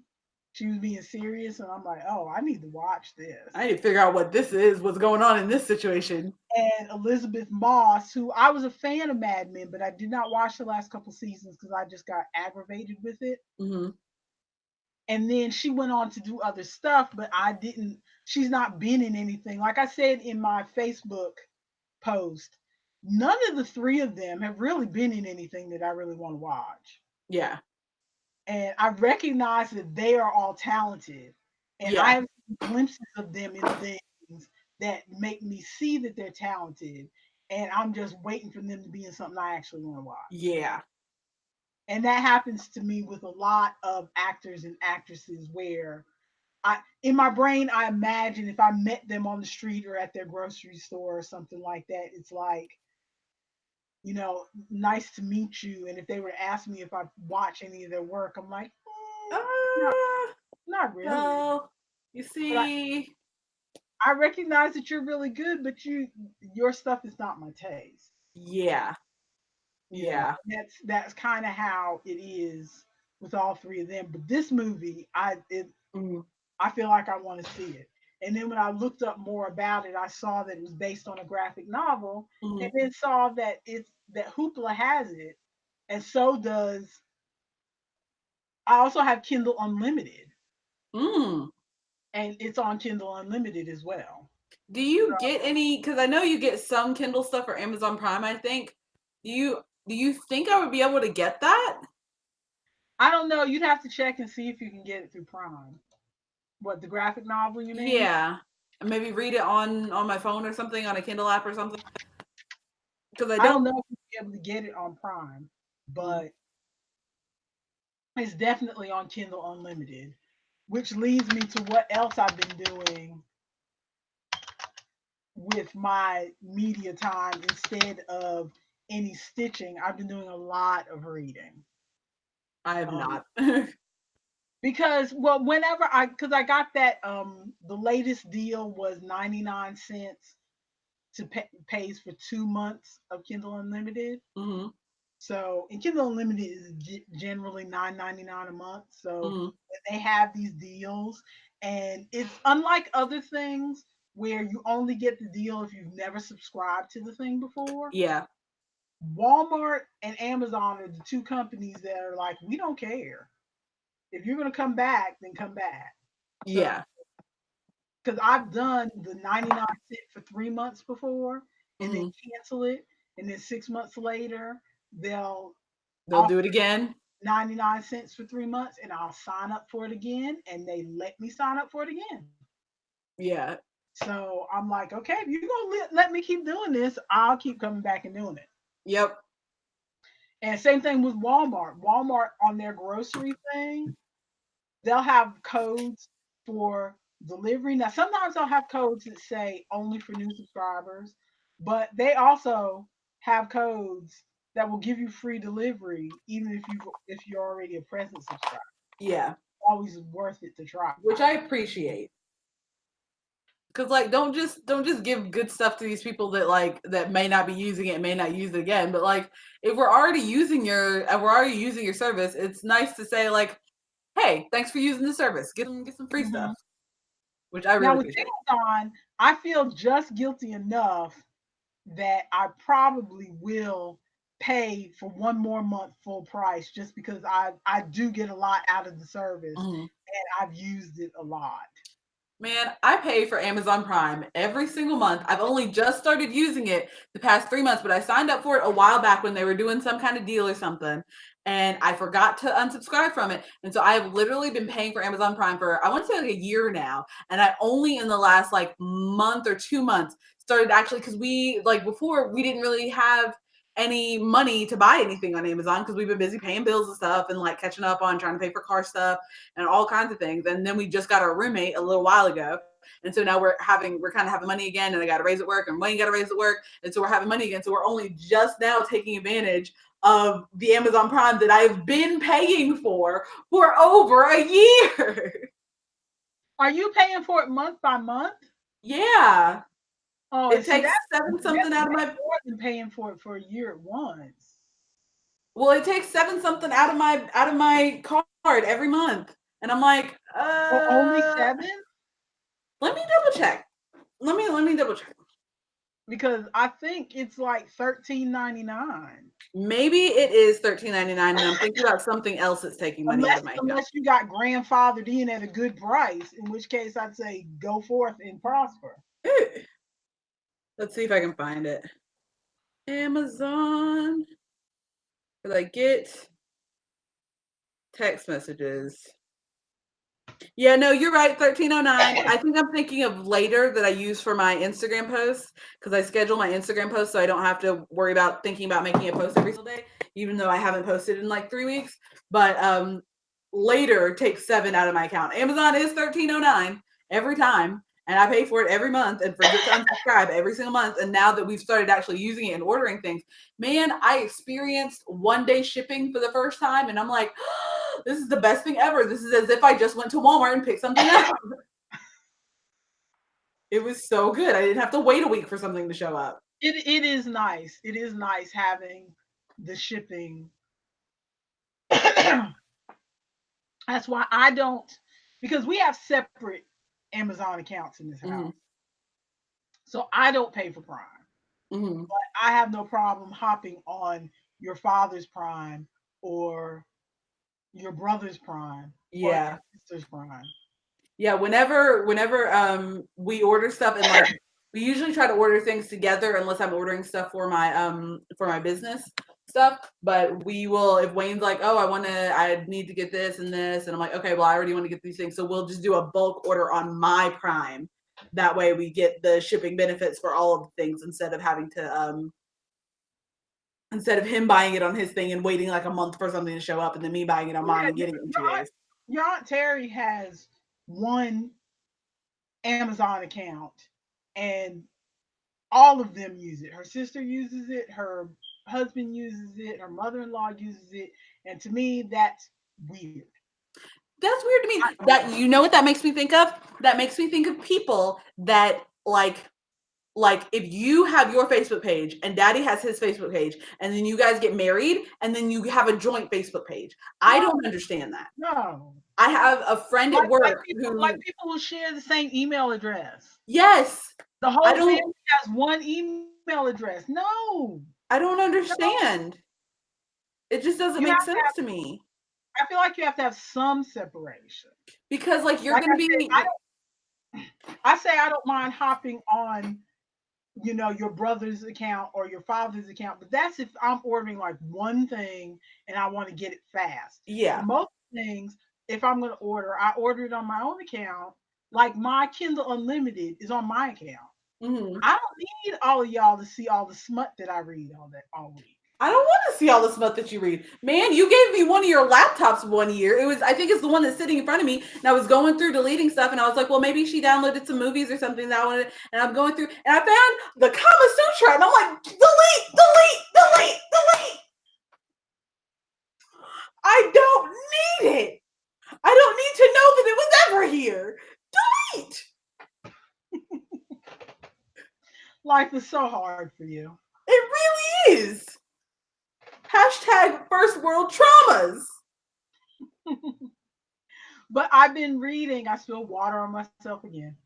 I've been reading, so when I have, this is my last thing and then we're gonna wrap this up because we are really 3 minutes away from 2 hours. You've said that 4 times now. But I excuse me.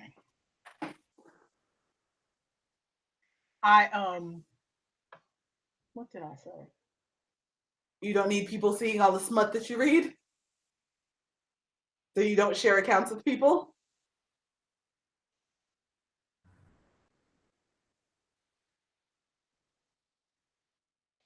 Good. And talking about sharing Facebook pages and things? No, so since I don't subscribe to Amazon Kindle Unlimited constantly, I just do the deals. So when I have the 2-month deal, then instead of checking out books from the library or other places, I do all my reading on Amazon. Mm-hmm. And because it's usually months between the deals, a lot of the authors that I follow or even authors like new authors or whatever, they've added a bunch of books. Because there's certain genres where they're putting out books every few months. And they're quick books to read. They're like 150 pages type Mhm. thing. They're not these big 500-page tomes that I used to read back in the day. So they're a good, 2-3 hour read. But so I was going to mention too. Excuse me. I was going to mention two um, series that I started reading Mhm. that I've really been getting into on Amazon. Did you need something, Isaac? Isaac, come say hey in the stream. There's no message on my phone. What am I supposed to be looking at? Your brother claims he sent me a message. Hello, Isaac. There's no message. You sure you know my phone number? Crafter's gone wild. Santa's after dark. No, actually, I didn't send it.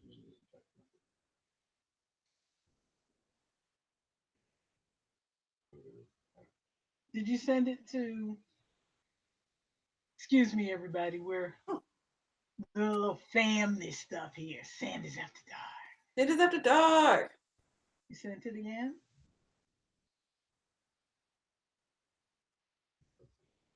What are you sending? What is so important? Also, I'm cooking.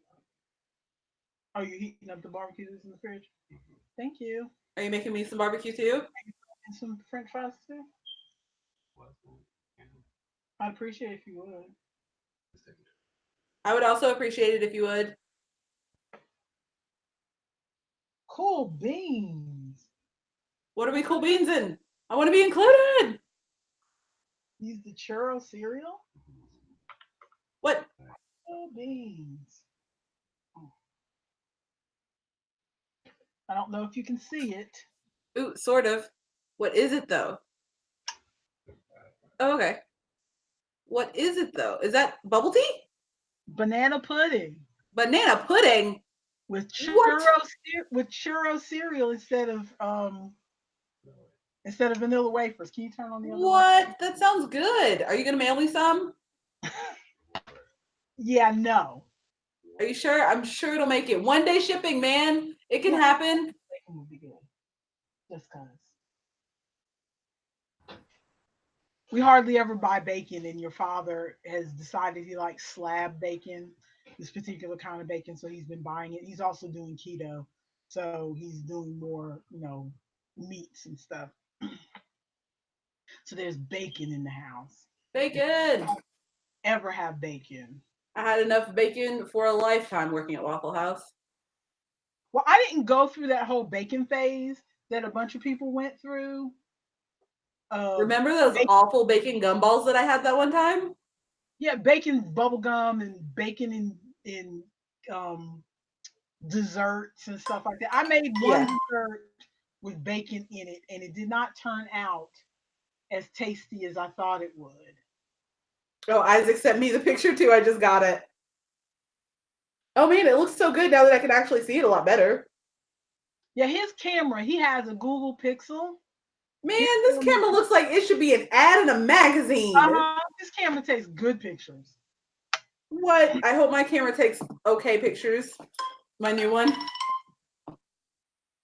His camera takes good pictures. All right, we got to wrap this up. You were saying 2 series, and then we got to wrap this up. Okay. The first series is the Ice Barbarians. What? By Ruth. Is this another YA series? No, this is not YA. What? No. Are you telling me that there is nudita? Are there 18 plus boobies and vajinjas? This is not YA. I'm looking up the author because my brain is but there are 20 books in this series, which I thought there was like maybe 3. No, there's 20. Good Lord. It is a romance series, but there is more the first book, even if you don't read the rest of the books, the first book is more like half romance, half like sci-fi stuff, Hmm. whereas a lot of the romances I read are come on. Like 70% romance and 30% sci-fi. Well, see, I don't really read sci-fi romances. I don't usually. Oh yeah, you read like prairie romances. I went through prairie romances for years and years. Not only prairie romances, but like Christian prairie romances. So there's no smexy times at all. Mm. And then he held her hand. Oh heavens! It's like watching a Korean drama. Exactly. Exactly. Like watching a Korean drama where as soon as they hold hands, you go, So I know we're supposed to be wrapping things up, but I started watching a show on Netflix that you were absolutely going to hate, so you don't really need to watch it. It's called Tuca and Birdie, and it has the I know same. the show you're talking about. Oh, have you watched it? I have not watched it, but Tiffany Haddish does a voice on Tuca and Yeah, she does. I'm pretty sure she does one of the main voices on Tuca and Birdie. yeah. And it's yeah, it's super funny, which I don't know. I guess if you like Tiffany Haddish, maybe you watch like the first episode and see how you feel about it. I think it's absolutely hilarious. But there's one episode where one of the main characters and her boyfriend get together and they're watching this like period romance series. And so they're watching and he like doesn't understand. She's like, "Oh, and all this stuff." And then at the like last episode they finally kiss each other and he's like, "And that's it." And she's like, "Don't you understand? It was about all of the like the things and the yearning and the stuff." And that's what that makes me think of. Exactly. Exactly. Okay, it's Ice Planet Barbarians by Ruby, Okay. Hmm. and it is like I said, the books after that are more heavy on the romance. So if you're not a romance person, you probably won't like it. But the first book, there is romance, but there is a lot of a survival aspect to it. So you would probably like the first book, even if you don't, if you're not normally a romance author. Hmm. But it's basically this woman who gets abducted from her bed in the middle of the night. That sounds like one of my podcasts. This earth woman. Okay. And then when she wakes up, she realizes she's on a spaceship. Uh-huh. Okay. And without giving up too much, basically, because I'm looking at the description, I try not to give any spoilers that are not in the description of the book itself. Hmm. But basically, they get abducted by these aliens, the stereotypical little green men type aliens who Hmm. are slave traders who are Okay. trying to sell all these women. All the women are 22 years old Hmm. and single. And so they're trying to sell these women to buyers that they have all over the galaxy or whatever. And Hmm. they're treating them awful, got them all like in this one pen, making them poop in a bucket and Ew. the whole thing. And the ship hits a storm and they have to drop the um the cargo bay that they're in is like detachable, so they drop the cargo bay Hmm. to go get their ship repaired, and then they're going to come back and get it because these are Valuable slaves. valuable merchandise that they've already taken deposits on, so they need to make sure they get to their destination to get Yeah. money. And so they're on this planet, and the thing has got a hole in it and stuff. And like I said, it turns out to be an ice planet. They all got abducted at night while they were in their beds. So you know how little you usually wear when you go to bed. See, you say that I will fall asleep a lot of times in jeans and a t-shirt because jeans are real comfortable for me. I understand where you're going with this, but not me. I am not the one. Yeah, I know. But most of them are in like little short Negligees. pajamas or some sort of like not me, I sleep in like a nightshirt. Yeah. It comes like mid thigh, so Yeah. and so they're on a planet that is ice year round. Oh, that's cold. That's too So cold. their summer is ice. Their seasons are not like spring, summer, winter, fall. Their seasons are bitter season, and brutal season. Winter is coming, Jon Snow. So bitter season is considered warm, and it's snow everywhere. Mm. And so the one girl who got abducted at the beginning of the first book is chosen to to go out and see if they can find like people or whatever, Yeah. because they have a week's worth of food, Mm-hmm. find people or whatever. And so she finds one of the aliens from the planet. Mm-hmm. And that's where it goes because she's trying to convince him. He's decided that he she's the one. Mm. I don't know if you read you don't read romances, but there is a subgenre in romances called fated mates, Uh-huh. where usually the alien type person has something in them, some kind of thing in their brain or some kind of thing in their That soul. like this is how it has to be, and there's no one else in the world that can work with me. It only vibrates if you get near the person who's meant to be your person. That's like that awful movie, Timer. Did you watch that movie? I remember Timer. I thought that was a good movie. I did not like that movie. I liked it I think I liked it up until like the end. I did not like that movie.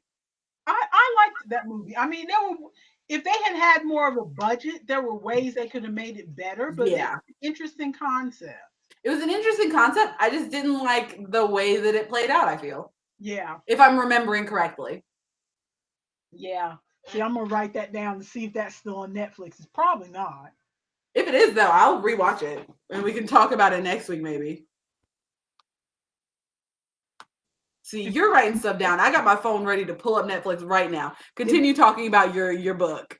If it's not Your on Netflix, porns. it might be on Amazon Prime because Amazon Prime has turned into the repository for free crappy movies. Right? Okay, it's not on Netflix. Let's check this Prime though. But so basically, he's decided she's the one, so he's trying to take her back to where his people are, because he's Can they communicate with each other? no, they don't speak the same language. So he's only come out this far because he's hunting for his people to build up food for the brutal season, and she is trying to get him to go in the opposite direction of his people, and they do not speak the same language. Yeah. So they're trying to communicate with each other. Ooh, it looks like it is free on Prime. Serious? It looks like it. Well, Oh no, I lied. Currently unavailable. Watch trailer. bummer. Yeah. Bummer. I'll have to check Tubi and see if it's on there. Mm. So that series has about 20 books. That sounds like a lot of books for the scenario that you just explained to me. Well, Like- I'm leaving some out because I don't want to ruin. Oh yeah, for anyone that's listening. I Yeah. don't want to ruin the books, but there's more to the plot to where you can go further. But Yeah. again, the rest of the books are more romancy because then it follows different couples, Okay. that are living on the ice planet. So, and so I've already read about 4 of these books. Mm-hmm. Are you gonna finish the series? I need, huh? Are you gonna finish the series, you think? Oh yeah, I'm gonna finish it because I'm one of those people where I like to get absorbed in a world. Yeah. Like a lot of people, I guess it's left over because I didn't read series when I was a kid. I never read any of like the Sweet Valley High or Babysitter's Club or any of that kind of stuff. Mm-hmm. Although back then publishers were not very good about um, numbering books. Boy, why was You get a book and you don't realize that there were 3 books that came before it. why is that not your first inclination? I don't know. I don't know if it was that series weren't as popular as they are now or whatever, but I remember picking up books and feeling like I'm missing something. I don't understand. And this was before there was internet. I remember it specifically because there was an author called Janet Lambert, and I picked up some of her books at like a library book sale or something like that. And Mhm. these books were from the 50s. And it was not because I like old pulp fiction type books. Yeah. And it was not, they were not numbered or anything. Mhm. And it wasn't until like 20 years later when I had the internet Did you and realize you were reading the middle few books? online and I looked it up on the internet. Not only are her books like collector's items at this point, so a book that I got for 50 cents at a book sale, I'd have to pay $15 to get. Good Lord. But the books that I had were like book 4 and 7 in the series, so no wonder I was confused. Who is selling books 4 and 7? Why were they not together? I don't know. I don't know. And so I that's don't what understand. turned me into one of those people because your father gets aggravated every once in a while when I won't watch TV shows out of order. Like when he goes on the DVR and we haven't watched a show in a few weeks, there's like 3 episodes going, he'll just grab the top episode and not looking to see if that's the next episode in order. No, no, no, no, no, no. And then he'll be like, "Oh, I don't remember any of this." That's because you didn't look. No, I can't do Like, that. he would finish watching that episode and then go back to watch the other episodes to see what he missed. See, the only shows I can do that with are shows that are more episodic, like Family Guy, like Bob's Burgers, like things like that, where there are a little bit of running jokes, but if you watch an episode in the middle, it's not that bad. Like you understand the gist of Bob's Burgers. They're a family, they own a restaurant, the restaurant doesn't really do so well. That, because Wayne puts on Bob's Burgers whenever we go to bed. And so, like, if I jump in the middle of an episode, I can kind of, like, you can kind of understand unless it's one that is really harping back to another episode because it's more episodic. But like, man, with series like Series of Unfortunate Events or Lucifer or something like, no, no, no, no. No, I can't do it. Drives me crazy. And to be fair, because I'm giving your father short shrift. To be fair, he knows that it drives me crazy, and so now, and I Does he think do it on purpose? because it drives me crazy, I think it's starting to drive him crazy a little bit too. Because now he will back up Yeah. if, especially if we're watching it together. I can't speak to what he does by himself, but when we're together, he'll see. Okay, we didn't see any of this stuff, and so Mm. then he'll back up before he gets too far into the episode. Man, I won't even start an episode. I'll like read a description and be like, nope, that doesn't sound familiar. What's the one before this? Yep, it bothers me, and not only with TV shows, but that started with books. And I will pick up a book, and there are people who can read book series out of order. Even the series like this series that I'm told you about, Ice Planet Barbarians. It says this is a standalone series. You can read them out of order. And No. I'm like, you lie and the truth's not in you. If I had picked up one of these books in the middle, it would aggravate me. Even if you like, I think book 3 or 4 had something that said the story so far at the beginning of the book. And they gave you because this author is Ruby Dixon is not, she writes under a different name Hmm. and she writes totally different stuff. I don't know what name she writes under because apparently she's real secretive about it. Because apparently this this sci-fi stuff with lots of sex scenes in it does not It's not good for her image. with what she's writing for a main. She writes for like a main publisher. From what I've read in her author notes, she Hmm. writes for like a mainstream publisher who would not like this stuff associated with her mainstream stuff. So she Hmm. writes this stuff under the name Ruby Dixon and she self publishes it. So she's writing it in between her main stuff. Yeah. And so there was like a gap between like book 3 and 4 or something. And Yeah. she wrote a story so far thing. to remind everybody of what happened in the first three books. So Yeah. technically, you could probably pick up book four and be fine. But I would read that story so far and still be like, okay, I have to go read these other books. Yep.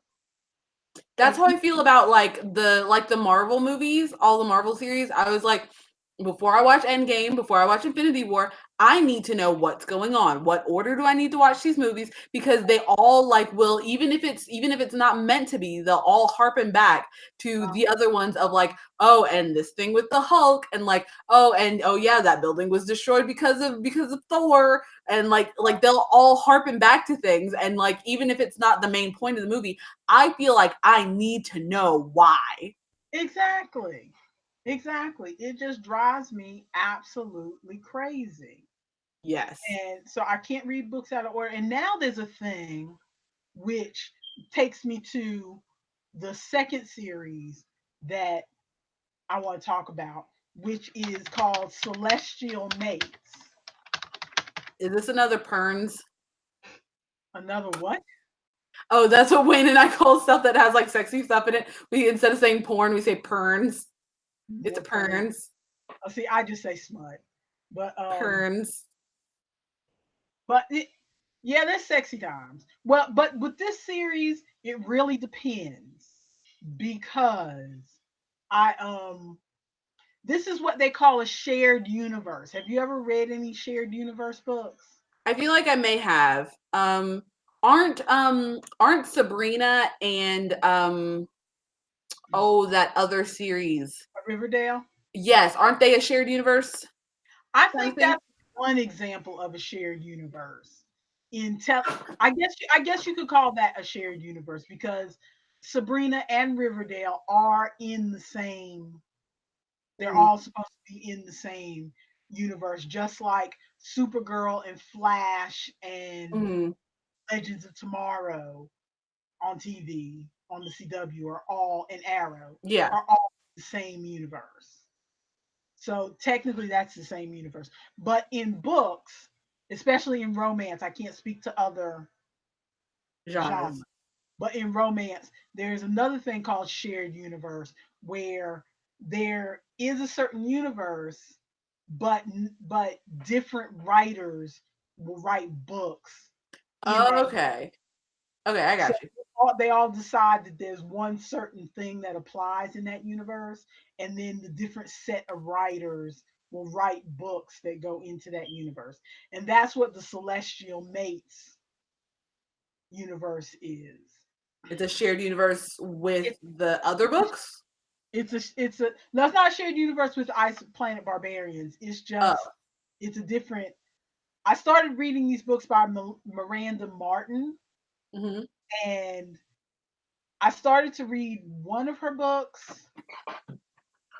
And because sometimes when there's a shared universe book, what an author will do is say, okay, this counts as part of the Celestial Mates universe, but it's also book one in my Ooh, it looks like you broke up. like if they're planning to write several books about the Alvas, maybe Hmm. only the first book in the Alvas is Celestial Mates, Okay. and then they'll continue off from there, kind of Okay. off type thing. And so Okay, what I think I happened sort of to understand. me, because I like to read things in order, it's difficult for me with these Celestial Mates books because I don't know if they're related to each other at all, if this author over here is going to refer to something that this author over here had put in her Celestial, Yeah. and should I have read them in order? Yeah. I mean, it's helpful so far. Like the one author, Miranda Martin, she had like three books that that were in Celestial Mate. So I was able to read all of hers in order. And now I'm reading a different author and reading hers in order. Hmm. But I still don't know if they relate. To But each other. basically, Yeah. Celestial Mates is more straight up romance. So I don't know that you would like it. But it is Um, it's basically a celestial dating service. Um, Okay. I don't know who's paying their fees because the girls never seem to have to pay them anything. So is this So maybe celestial as in guys like, are paying are we talking celestial as in like angels or celestial as in like aliens? celestial as in aliens. Okay. Just making sure because in D&D celestial is more like angel. So I just want to make sure.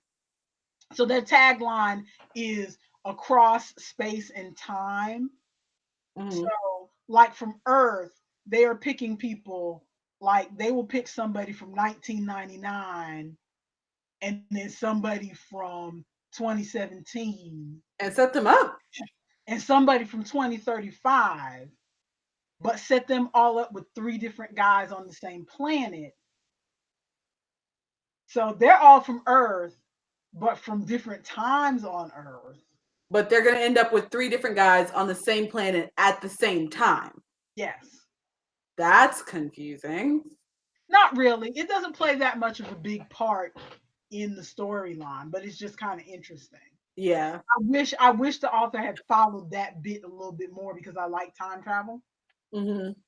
And there's not enough time, there's not as much time travel in the stories that I as I would like. It's more across space than across time so far in the ones I've read. Now I haven't read all of them, but of the ones I've read, there's like there's usually an element of same thing. There's usually an element of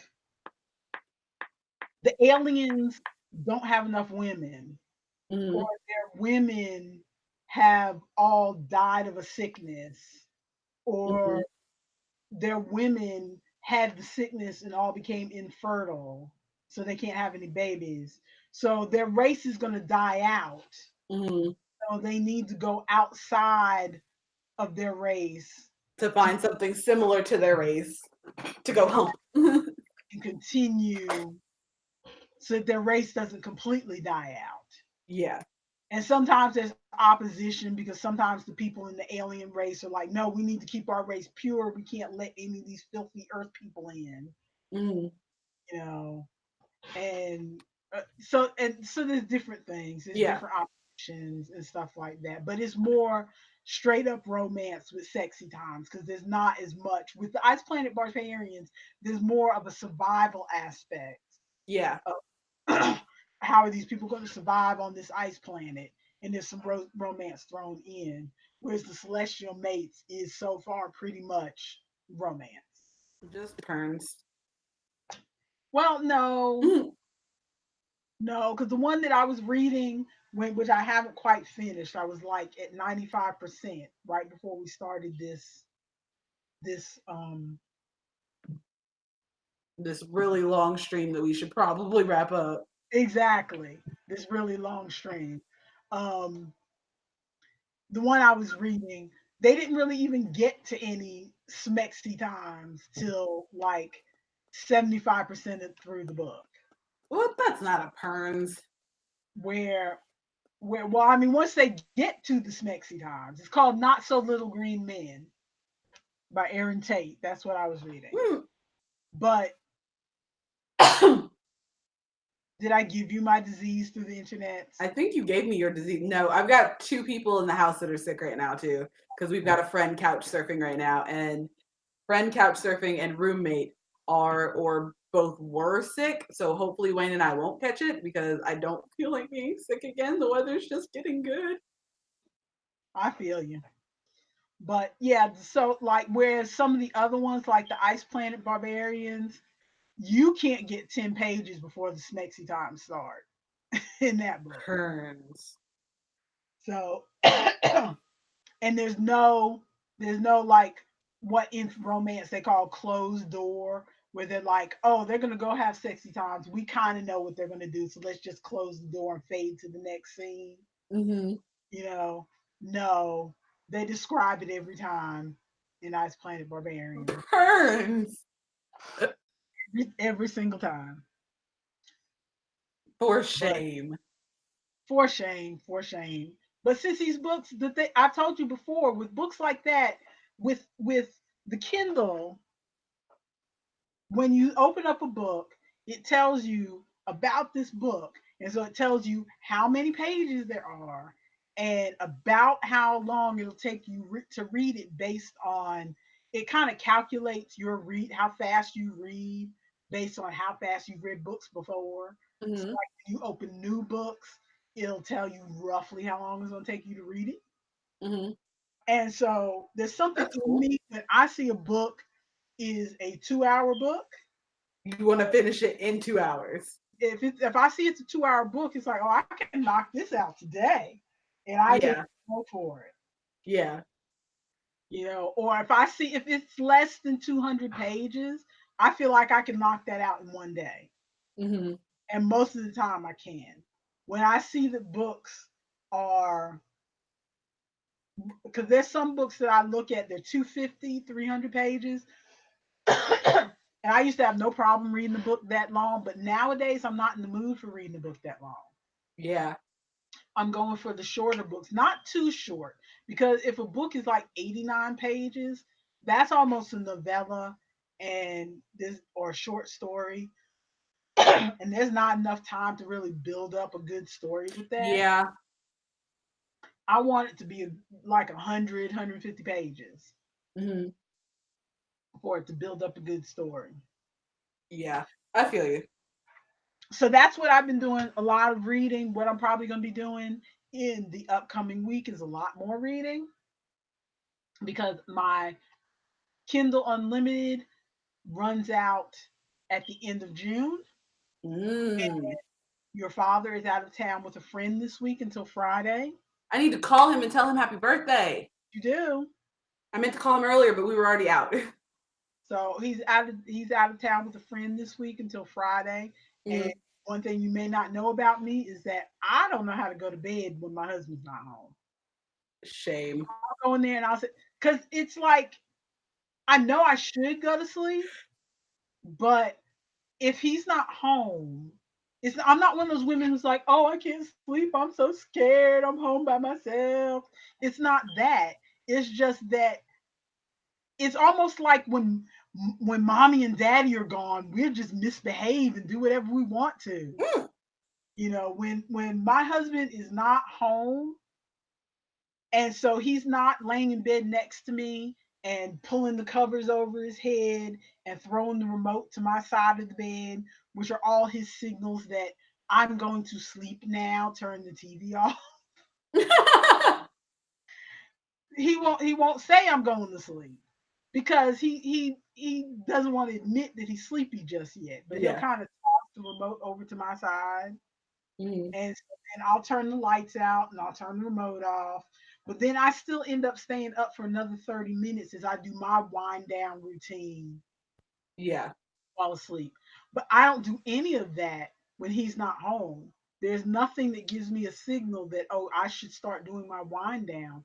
I was thinking about getting up and getting a snack, and I don't read with my glasses on because we've discussed the issue I have with my glasses. So it's easier Hmm. for me to take my glasses off and read.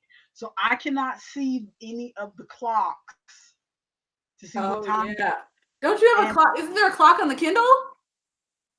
you have to hit the thing, if you just have it in reading mode, you don't see the clock at the top. Hmm.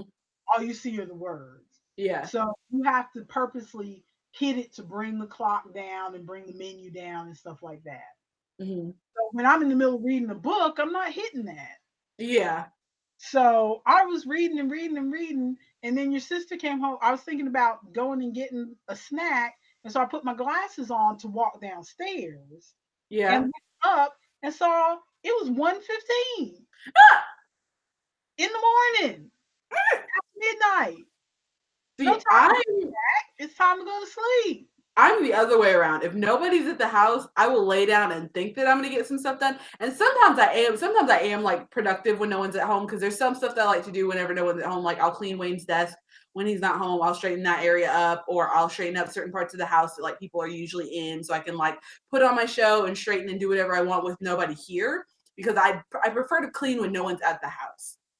Because then I can, like, if I clean and then I feel like sitting down to watch something in between cleaning or whatever, I don't feel bad that somebody's walking by and like, oh, you done cleaning already or something. Like, no one really says that, but I feel like they're going to say it or they're going to think it. And so I'd prefer to get all of my big cleaning done when no one's here.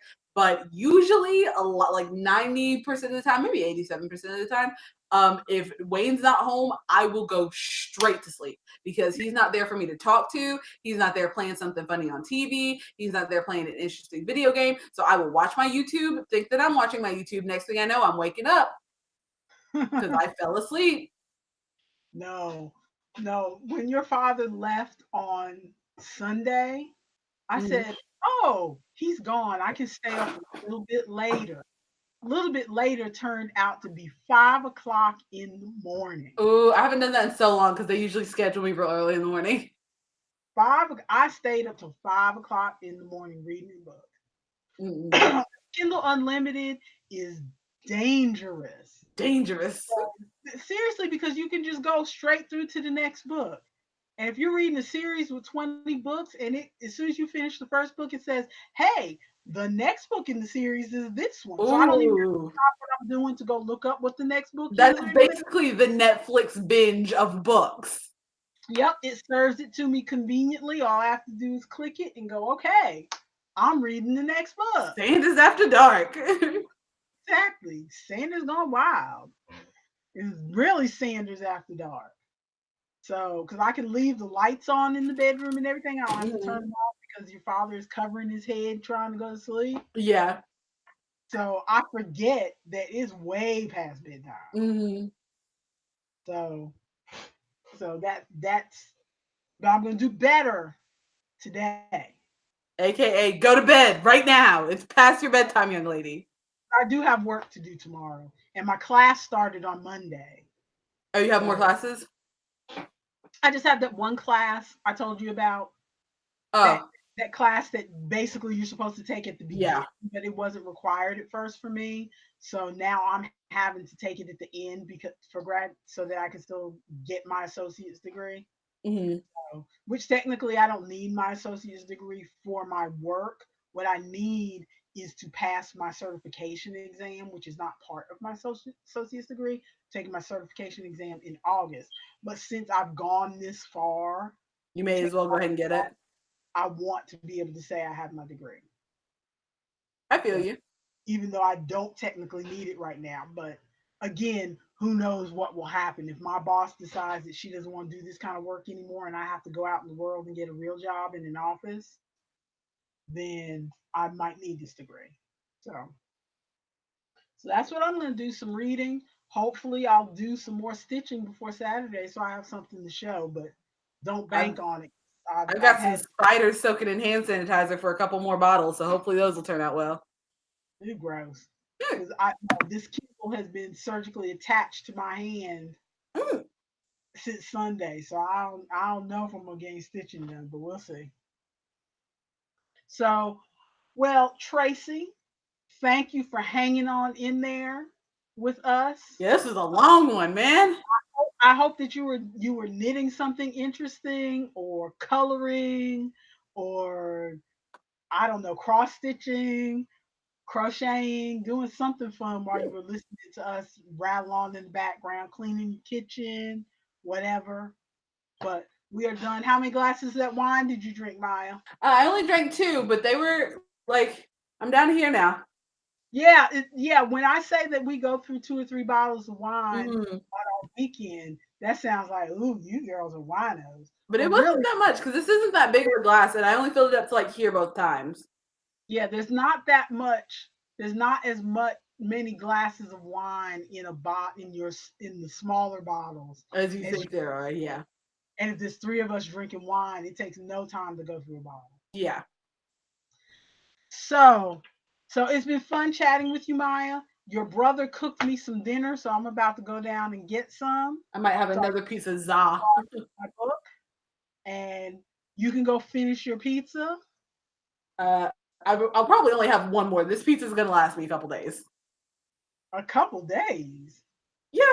when we go get pizza, like I'll get a pizza and Wayne will get a pizza, and we'll because we don't eat the same kind of pizza. Yeah, so I'll get a pizza and he'll get a pizza, and then we'll like that pizza will last each of us a couple days. I guess that makes sense. Well, like I said, thank you to anybody who comes in later and starts watching this. Thank Yeah. you, Tracy, for hanging with the live stream all this time. We should be back, as they say, Lord willing, and the creek don't rise. We should be back here on Saturday talking about more artsy and craftsy stuff. It'll probably be later on Saturday because I got invited by some friends to watch their table for the mermaid parade. So if that works out, then it'll be later, a little later in the evening on Saturday. I don't know if we'll have time for other than crafting as well if we start it later, but we'll see because we're also trying to schedule gaming. So I have no idea how any of that's going to work out. We'll have to figure it out. Well, as usual, if there's a change of plan, I will post something on the discussion tab of my YouTube page, Yep. of my YouTube channel, or whatever you want to call it. If you have any suggestions about what you'd like us to talk about, you can put it in the comments of this video. Oh yeah, because we've got Netflix, we've got Hulu, we've got Spotify. So if there's a movie that you know is on Netflix or a show that you know is on Hulu or songs that you want us to listen to on Spotify or anything like that, I will definitely try my best to watch something and listen to something and we'll figure it out. And I will do the same. There's also free services like Tubi. I use Tubi TV a lot. So Ooh, if you see some really trashy, crappy movie on Tubi that you want us to watch and make fun of, I love bad movies. They're the best. if you see some trashy, crappy movie on Tubi, then you need to watch Tubi TV. But if you see something on Tubi or somewhere else that's a free streaming service that you'd like Mhm. us to check out, like I said, we have